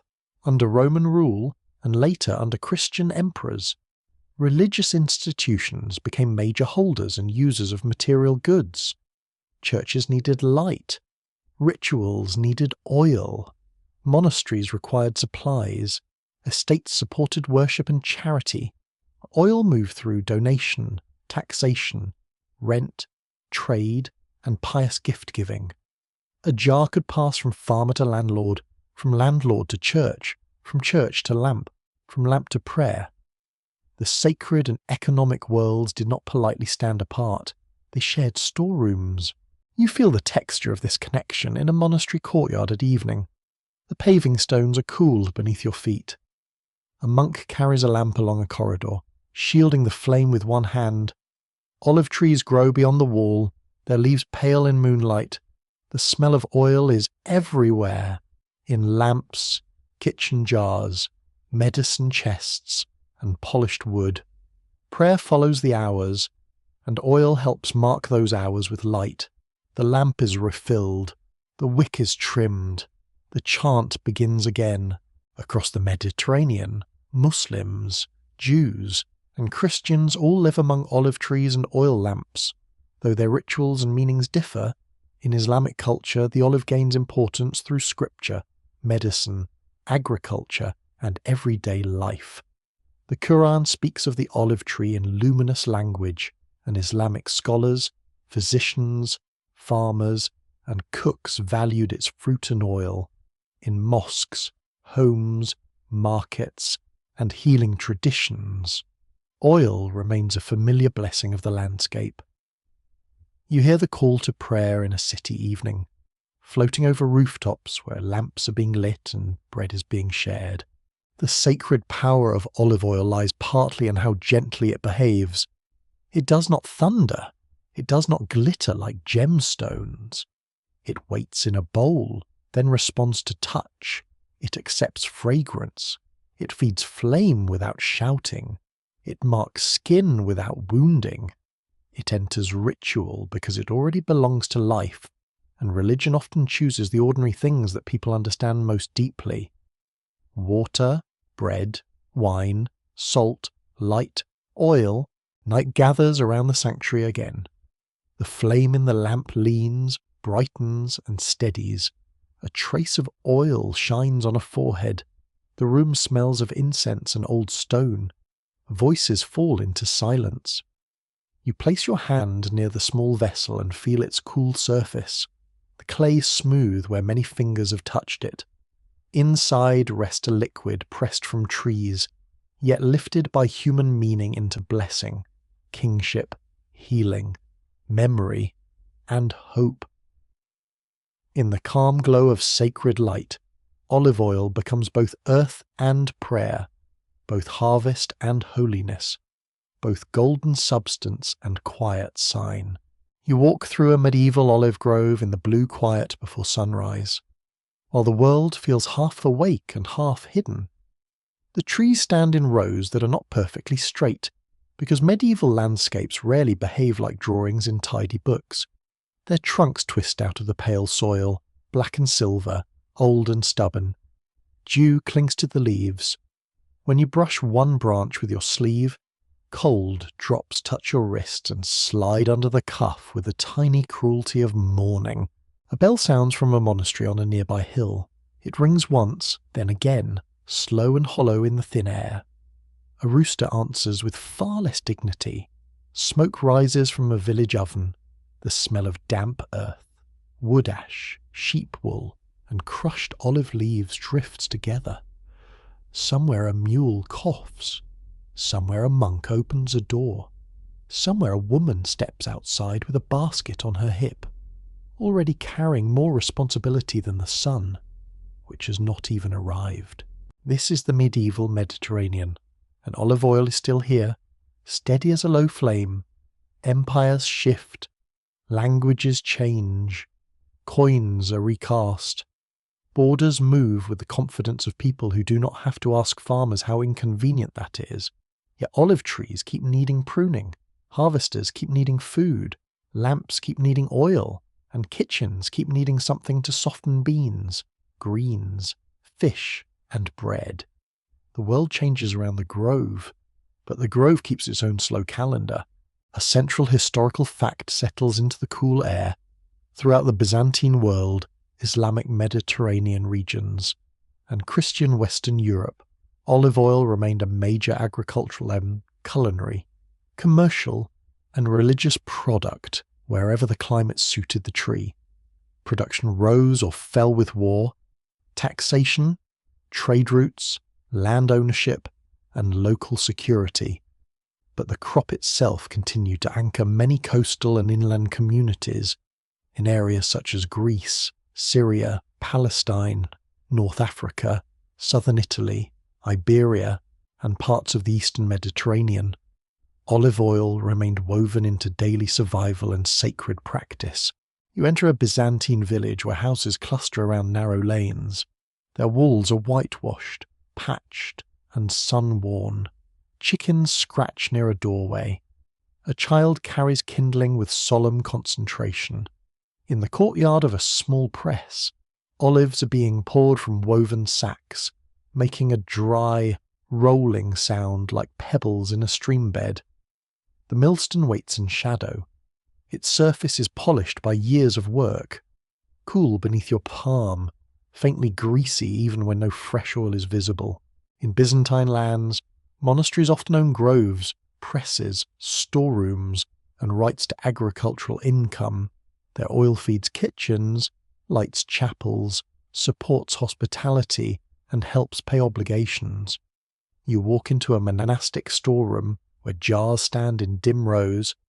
The air is cooler there, smelling of clay, smoke, dried herbs, old rope, and oil. A monk holds a lamp near the shelves, and light moves over rounded pottery like water. Each jar is both supply and promise. It means the refectory can cook. It means the chapel can glow during night prayer. It means visitors may receive bread, olives, and warmth. The monastery is not a dreamy refuge floating outside economics. Although it may enjoy appearing that way in candlelight, it is also a landholder, employer, record keeper, landlord, producer, consumer, and sometimes a very capable negotiator. Donations of groves or oil might come from noble families seeking salvation. Gratitude, prestige, or perhaps all three, because motives rarely arrive alone. A field given to a monastery could become prayer in legal form. A jar of oil could be piety with a handle. Debate continues among historians over whether medieval monasteries mainly preserved older olive-growing traditions or actively reshaped production through estate management and expanding local markets. The answer depends on region and century. Some monasteries guarded continuity in difficult periods. Others became energetic agricultural managers. Many did both, depending on weather, labour, politics, and whether the abbot had a practical mind or preferred to solve everything with more chanting.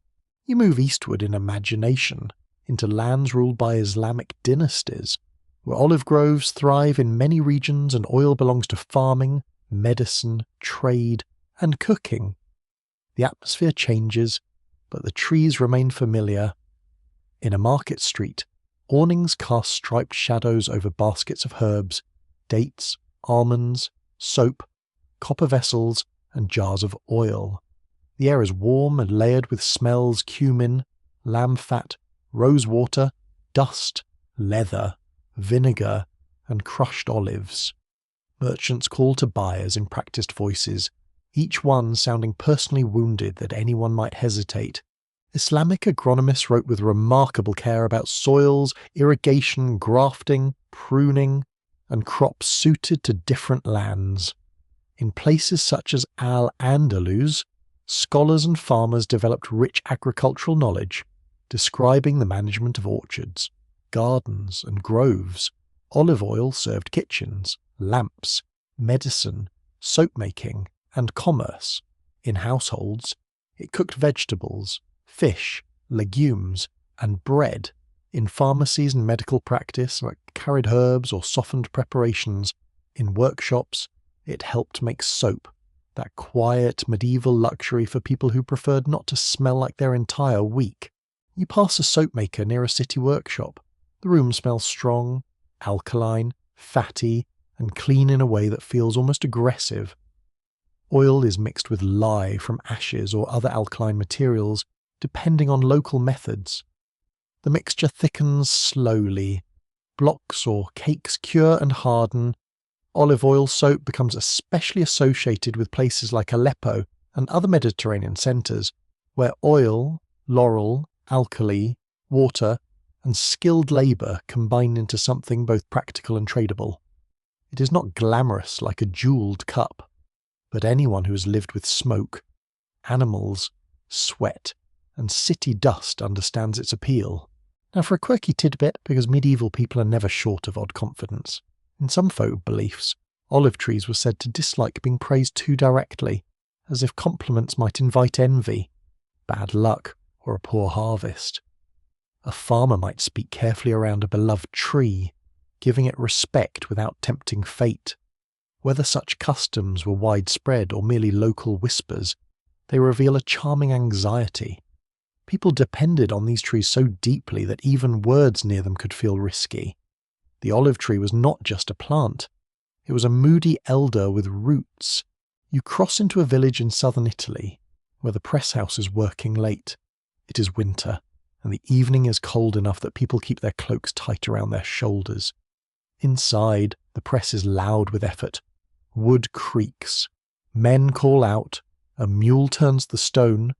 Paste is loaded into mats. Liquid runs into a basin.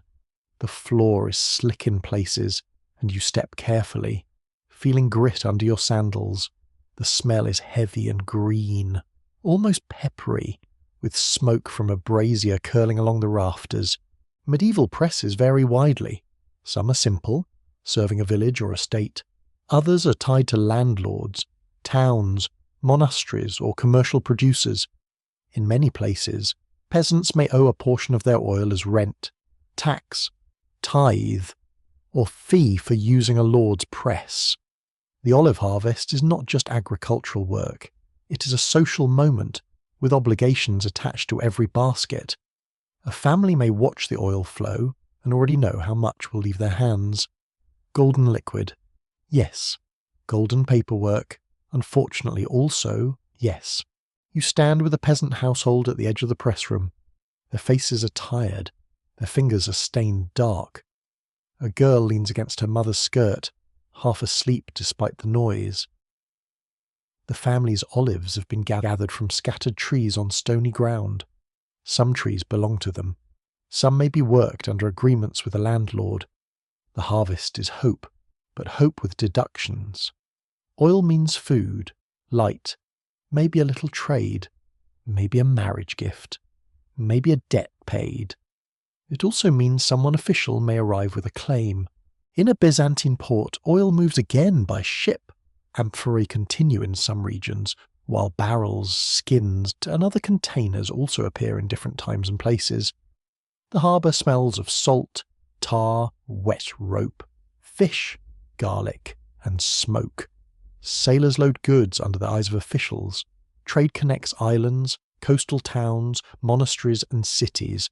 Oil travels beside wine, grain, wool, metalwork, spices, wax, and textiles. A jar from one hillside can end up in a city kitchen or chapel many days away. Carrying the taste of its soil across the water, political instability can harm groves. Raids, warfare, shifting frontiers, Heavy taxation and abandoned villages can reduce production. Olive trees are resilient, but they are not magic. They need care. Untended groves grow wild. Terraces collapse. Presses break. Farmers flee when life becomes too dangerous. Yet when stability returns, olives often return with it. Trees that survive neglect can be pruned back into usefulness. New shoots rise from old roots. The landscape, like a tired person, can recover slowly if given peace. You enter a medieval kitchen attached to a monastery near the coast. The room is smoky and warm. A cook stirs a pot of beans with leeks and herbs. Oil is poured in near the end, not carelessly, but with a practised wrist. The surface shines. The smell becomes rounder, richer, kinder.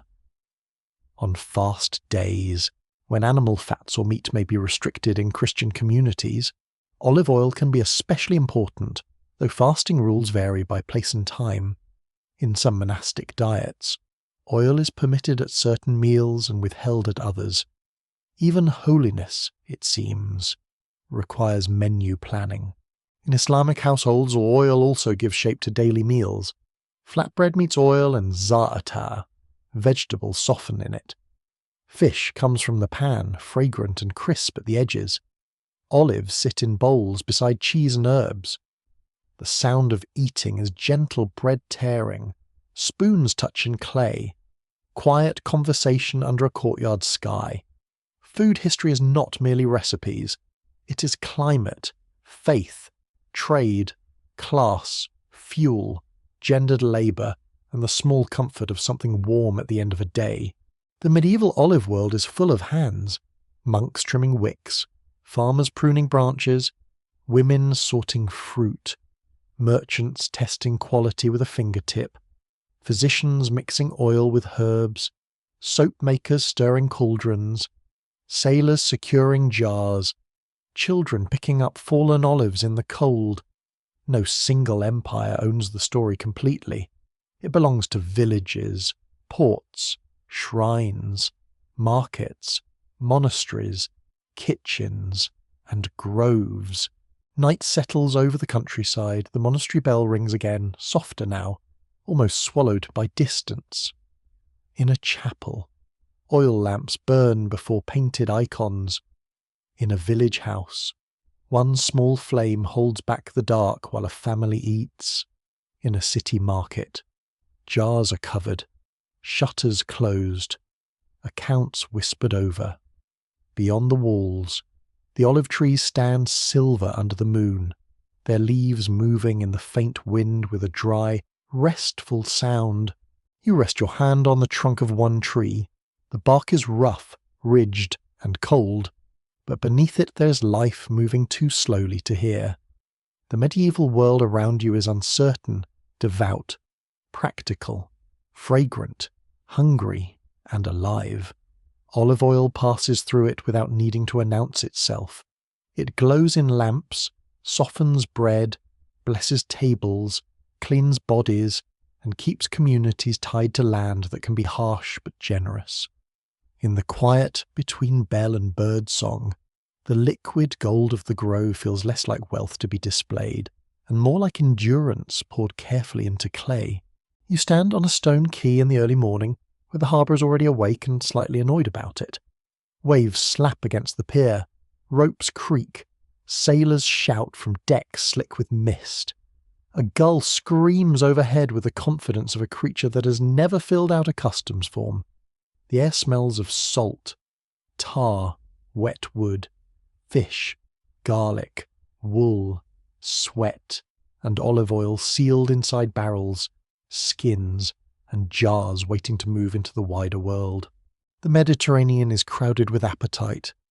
Venetian merchants bargain in one port, Genoese agents calculate in another, Ottoman officials check duties, Spanish ships prepare to cross farther waters, French soap makers want oil, English cloth workers want oil, monasteries, armies, kitchens, lamps, workshops, and city markets all want oil. The tree remains rooted in dry hillsides, but its product has learned to travel in more ambitious circles. Olive oil is no longer only a regional comfort, it is a commercial language spoken in warehouses, ledgers, kitchens, pharmacies, and suspiciously tense market stalls. A clear historical fact belongs here.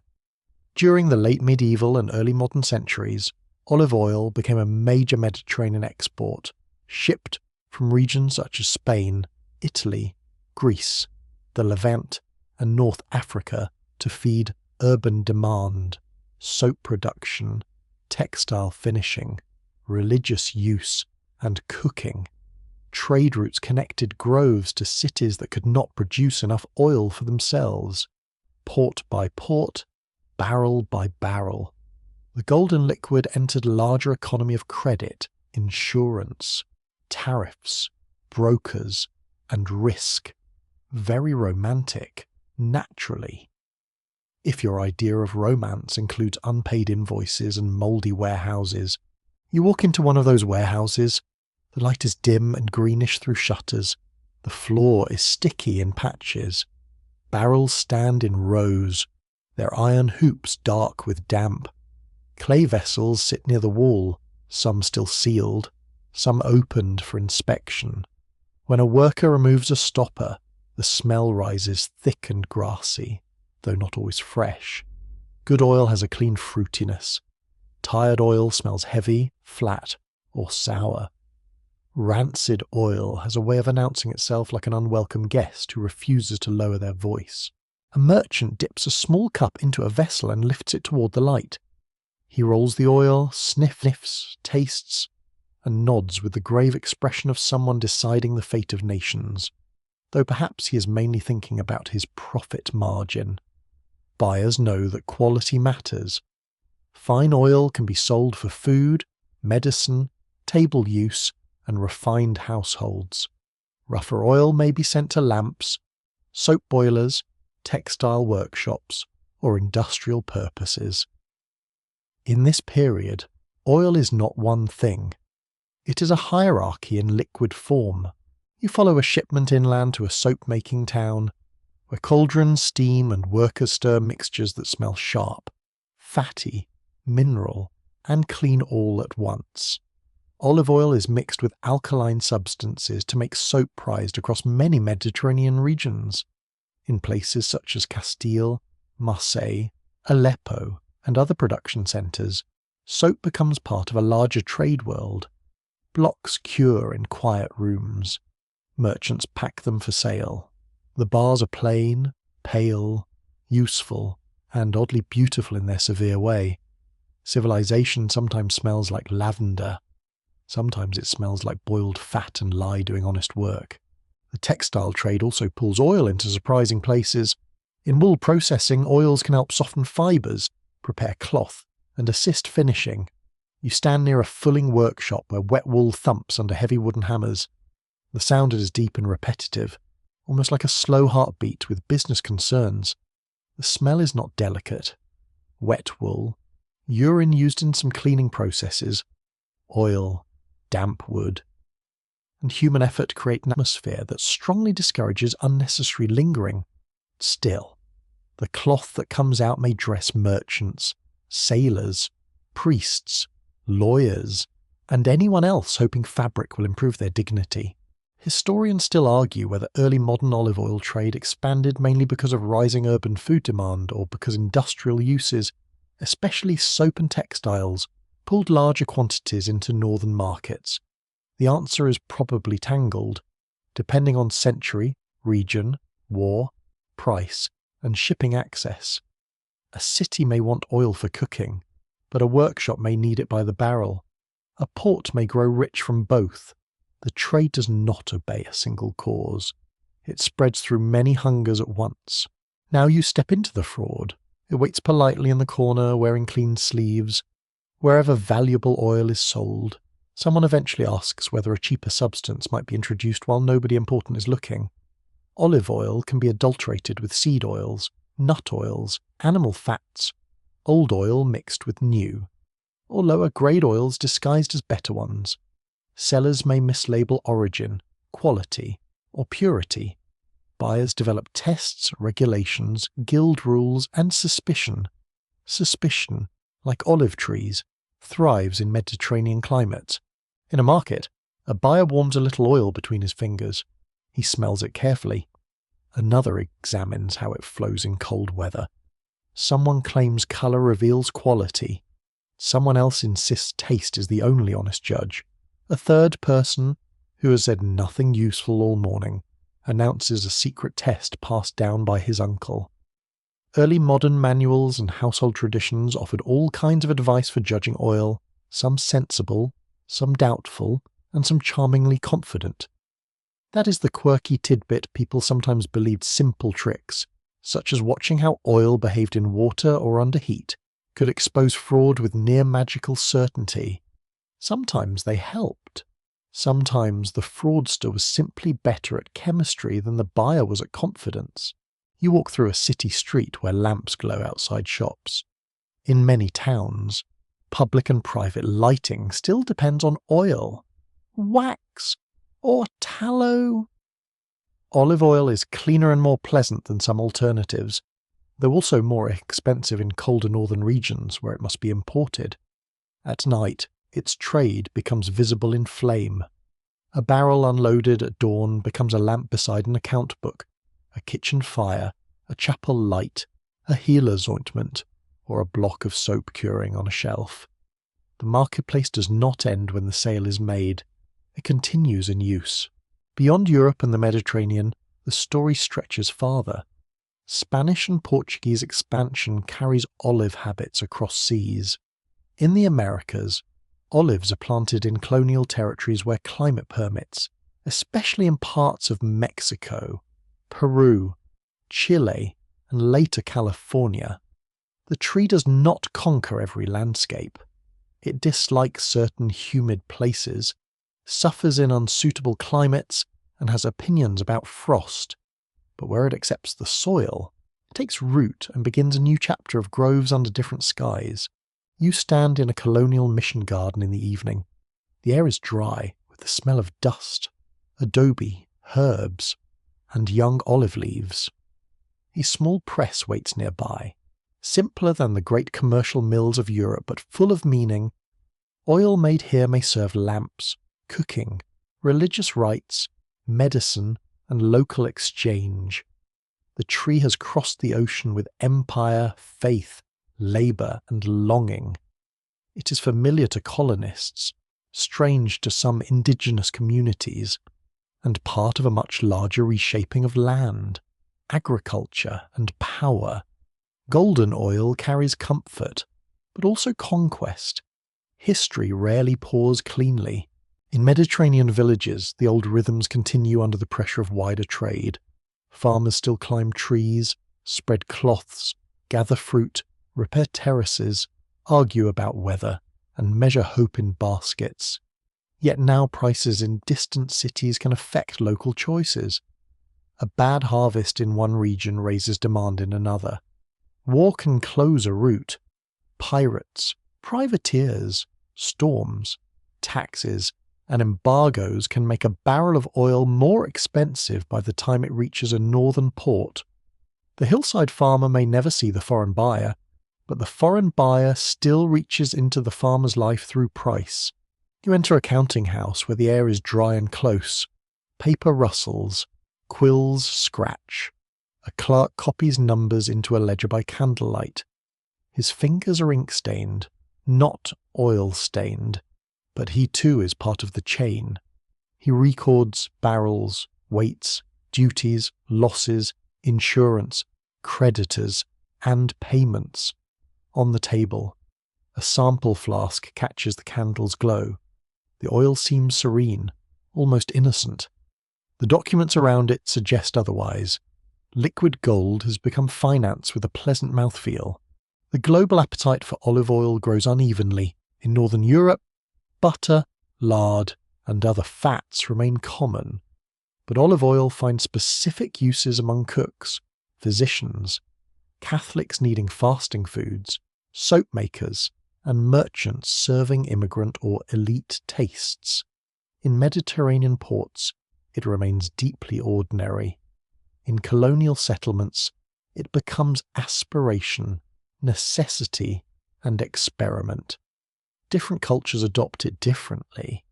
Some embrace it at the table. Some value it for lamps or medicine. Some treat it as an imported specialty, slightly foreign and faintly expensive, which of course makes certain people want it more. By the 18th and 19th centuries, branding and reputation begin to matter in new ways. Place names become promises. A merchant may praise oil from Lucca, Provence, Andalusia, Crete, or the Levant. Whether the barrel truly deserves the name is another question, and the barrel is not available for comment. Governments and city authorities attempt regulations, inspections, and standards, but enforcement varies. Fraud remains stubborn because profit is persuasive and oil is easy to blend. The fight over purity becomes part of the product's history, not an unfortunate side note. You pause beside a shop window at twilight. Bottles and flasks stand in a row, glowing amber, green, and gold. Outside, wheels rattle over cobbles. A woman carries bread wrapped in cloth. A sailor leans against a post, smelling of salt and tobacco. Somewhere nearby, soap is stacked in a crate. Somewhere else, a cook opens a jar and pours oil into a pan, where onions begin to hiss. The sound is soft, immediate, domestic. After all the ledgers, tariffs, voyages, and lies, oil still returns to heat and hunger.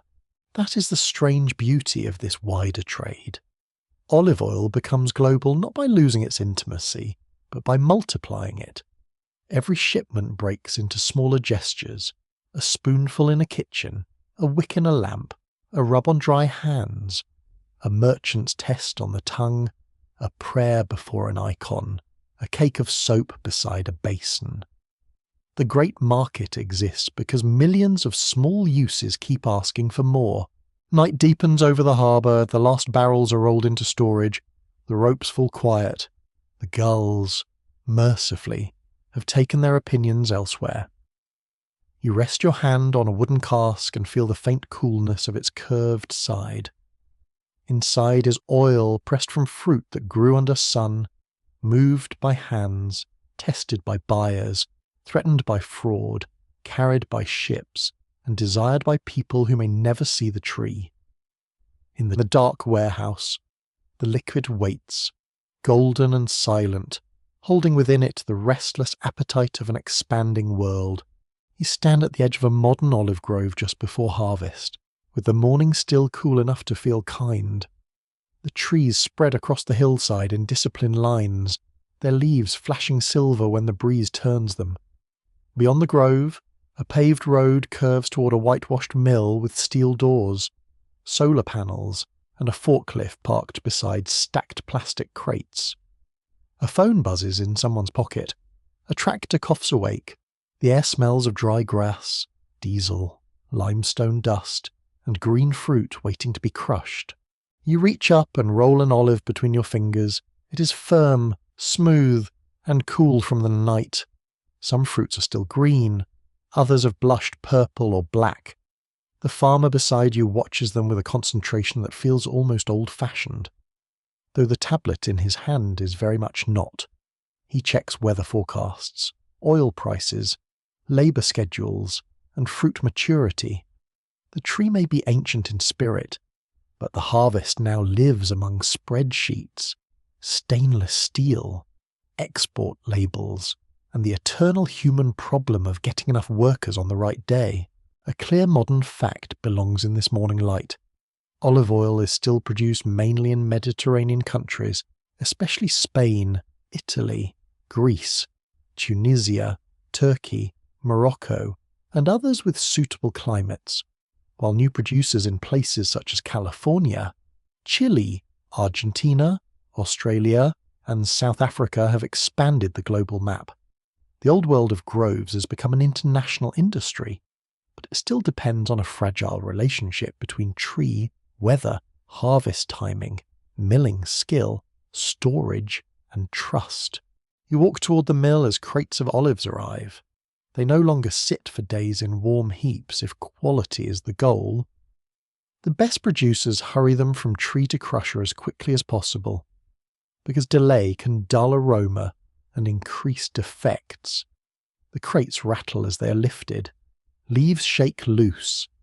The sound is crisp and busy, plastic clacking against metal, olives rolling like beads. Inside the building, everything changes from dusty hillside to polished precision. The air cools. Stainless steel tanks reflect pale green light. Machines hum with a low, controlled confidence. The olives are washed, sorted, crushed and mixed into paste in enclosed machinery. You hear motors, belts, pumps, and the wet churn of fruit being transformed.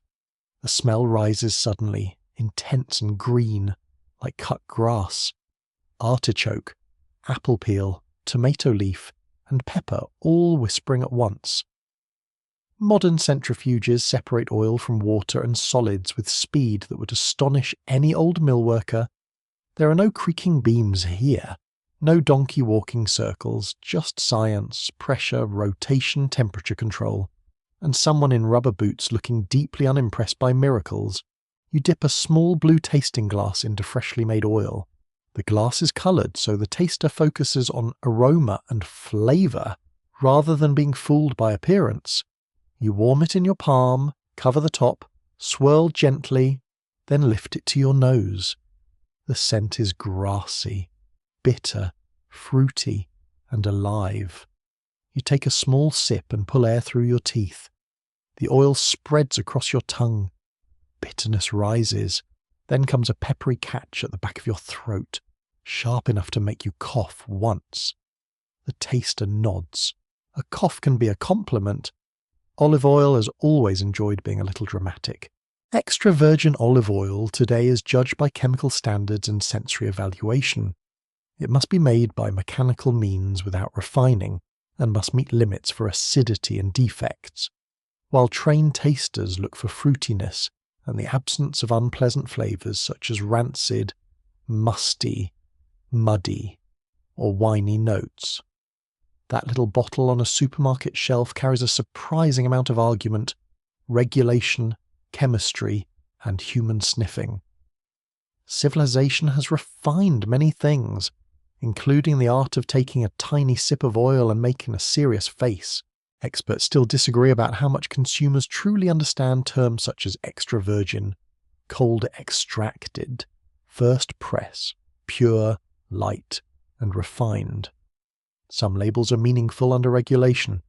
Some are marketing fog wearing a nice jacket. Light olive oil, for example, usually refers to lighter flavour or colour, not fewer calories, which has surely disappointed many hopeful shoppers standing in an aisle with a basket and a dream. The modern bottle is both a food and a message. It asks you to believe in origin, purity, craft, health, tradition, and occasionally a label with a hillside that may or may not resemble reality. You move into a tasting room where small bottles line the wall. Some are dark green glass to protect the oil from light. Some are tins. Some are ceramic. Labels promise family groves, ancient trees, mountain air, early harvest, organic farming, single estate pressing, award-winning flavour, and the sort of rustic authenticity that somehow required a graphic designer. A shopkeeper pours samples into tiny cups. One oil tastes mild and buttery, another bites with green bitterness, another smells of almonds. You realise that olive oil is not one flavour, but a landscape of flavours. A quirky modern tidbit waits among the bottles.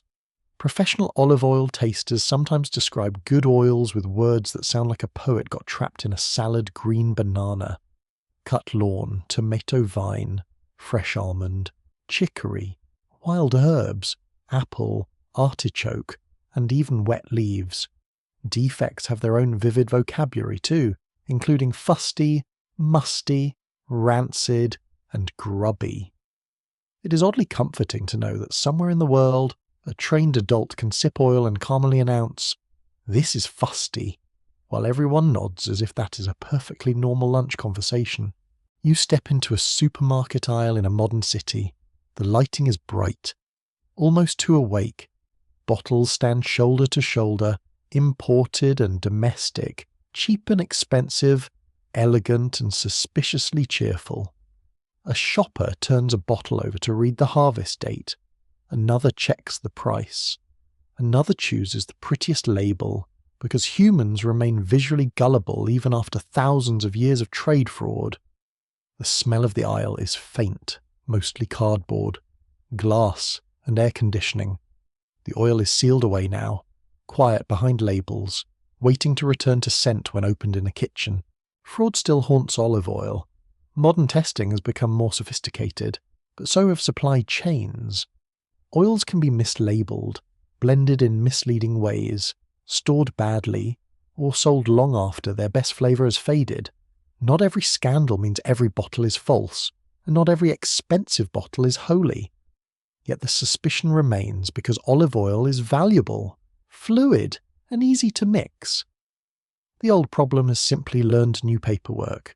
Trust now lives in certification, harvest dates, producer reputation, testing labs, and the careful shopper who has learned that a romantic label is not a personality. You enter a home kitchen at evening. Rain taps softly against the window. A pan warms on the stove. Garlic meets oil and begins to sizzle, releasing that familiar fragrance that makes even a tired person briefly believe life is manageable. The oil loosens tomato sauce, glosses roasted vegetables, enriches beans, finishes soup, softens bread, and turns a bowl of greens into dinner. Modern nutrition research has helped renew interest in olive oil, especially as part of Mediterranean-style eating patterns associated with vegetables, legumes, whole grains, fish, nuts, and moderate portions. Yet in the kitchen, the science becomes simple again. Pour, warm, breathe. The old health claims have changed shape. Ancient physicians praised oil through theories of balance and humours. Modern researchers study fatty acids, polyphenols, inflammation, heart health, and dietary patterns. Some claims are well supported when olive oil replaces less healthy fats within a balanced diet. Others are exaggerated by marketing until a bottle begins to sound like it should also fix your emails and improve your posture. Olive oil is wonderful, but it is still food, not a tiny green doctor in glass. Outside the kitchen, the future of olive oil feels less certain. Climate change brings harsher heat, drought stress, shifting pest pressures, unpredictable flowering, and severe weather in many growing regions. Farmers experiment with irrigation, drought-tolerant varieties, canopy management, earlier harvests, soil cover, and new plantings in cooler or higher areas. The tree is resilient, yes, but resilience is not invincibility. You walk through a grove in late summer and feel the dry heat radiating from the ground. The leaves look silver and calm, but the soil is thirsty. In some regions, intensive and super high-density groves have changed the look of olive farming. Trees are planted in tight hedgerows, harvested by machines that move over them like giant combs. The efficiency is impressive. The scenery, depending on your mood, is either elegant agricultural design or a little like the olives joined a corporate training program.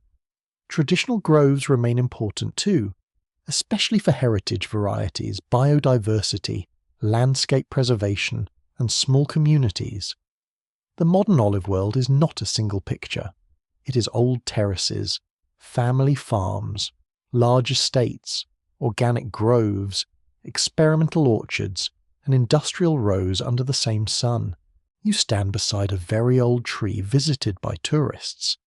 Its trunk is hollow and twisted, wide enough to seem like a small room made of bark. People take photographs, touch the ridges, and whisper about age. Some claim such trees are 2,000 or even 3,000 years old. Tree dating can be difficult when trunks hollow out, and many age claims are uncertain, but the emotional truth is easy to understand. People want a living witness. They want to believe this tree remembers empires, saints, sailors, farmers, and every hand that ever reached for its fruit. At twilight, a festival begins in a village square. Tables are set under strings of lights. Bread is torn, oil is poured into shallow dishes. Children run between chairs. An old man argues cheerfully about which hill gives better oil. A young producer explains harvest dates and polyphenols to anyone unable to escape politely. The air smells of grilled vegetables, orange peel, smoke, wine, stone dust, and fresh oil. You dip bread into a green-gold pool, and the taste is sharp, grassy, bitter, peppery, and soft all at once. The modern bottle holds all these worlds together. It carries branding and chemistry, local pride and export ambition, climate anxiety and sensory joy. It carries the farmer's risk, the miller's timing, the taster's vocabulary, the regulator's rules, and the cook's quiet hope that dinner will be good. You feel the weight of the bottle in your hand, smooth glass against your palm, cool at first, warming slowly. Inside, the oil moves with a thick golden patience. It is no longer only ancient wealth. It is memory made edible. Now the evening softens. The village noise lowers into murmurs, and the lights above the square blur into gentle halos. Somewhere beyond the houses, the groves rest in darkness, their leaves turning silver whenever the moon catches them. You breathe in the scent of bread, herbs, and warm stone. The bottle is set back on the table. A final thread of oil shines on the plate, catching the last glow of the lamp. The story becomes quiet now, not finished in the world, but calm enough for the night. You let your thoughts drift through the grove. The trees no longer need to speak. Their roots hold the hill. Their branches move softly in the night air. The mills are silent. The bottles are sealed. The lamps are low. All that remains is the feeling of gold moving slowly through time, from fruit to hand, from hand to table, from table to memory. The air cools, the leaves whisper, the distant sea breathes in the dark. You rest there beneath the silver branches, warm, still, and unhurried, while the last small light fades into sleep.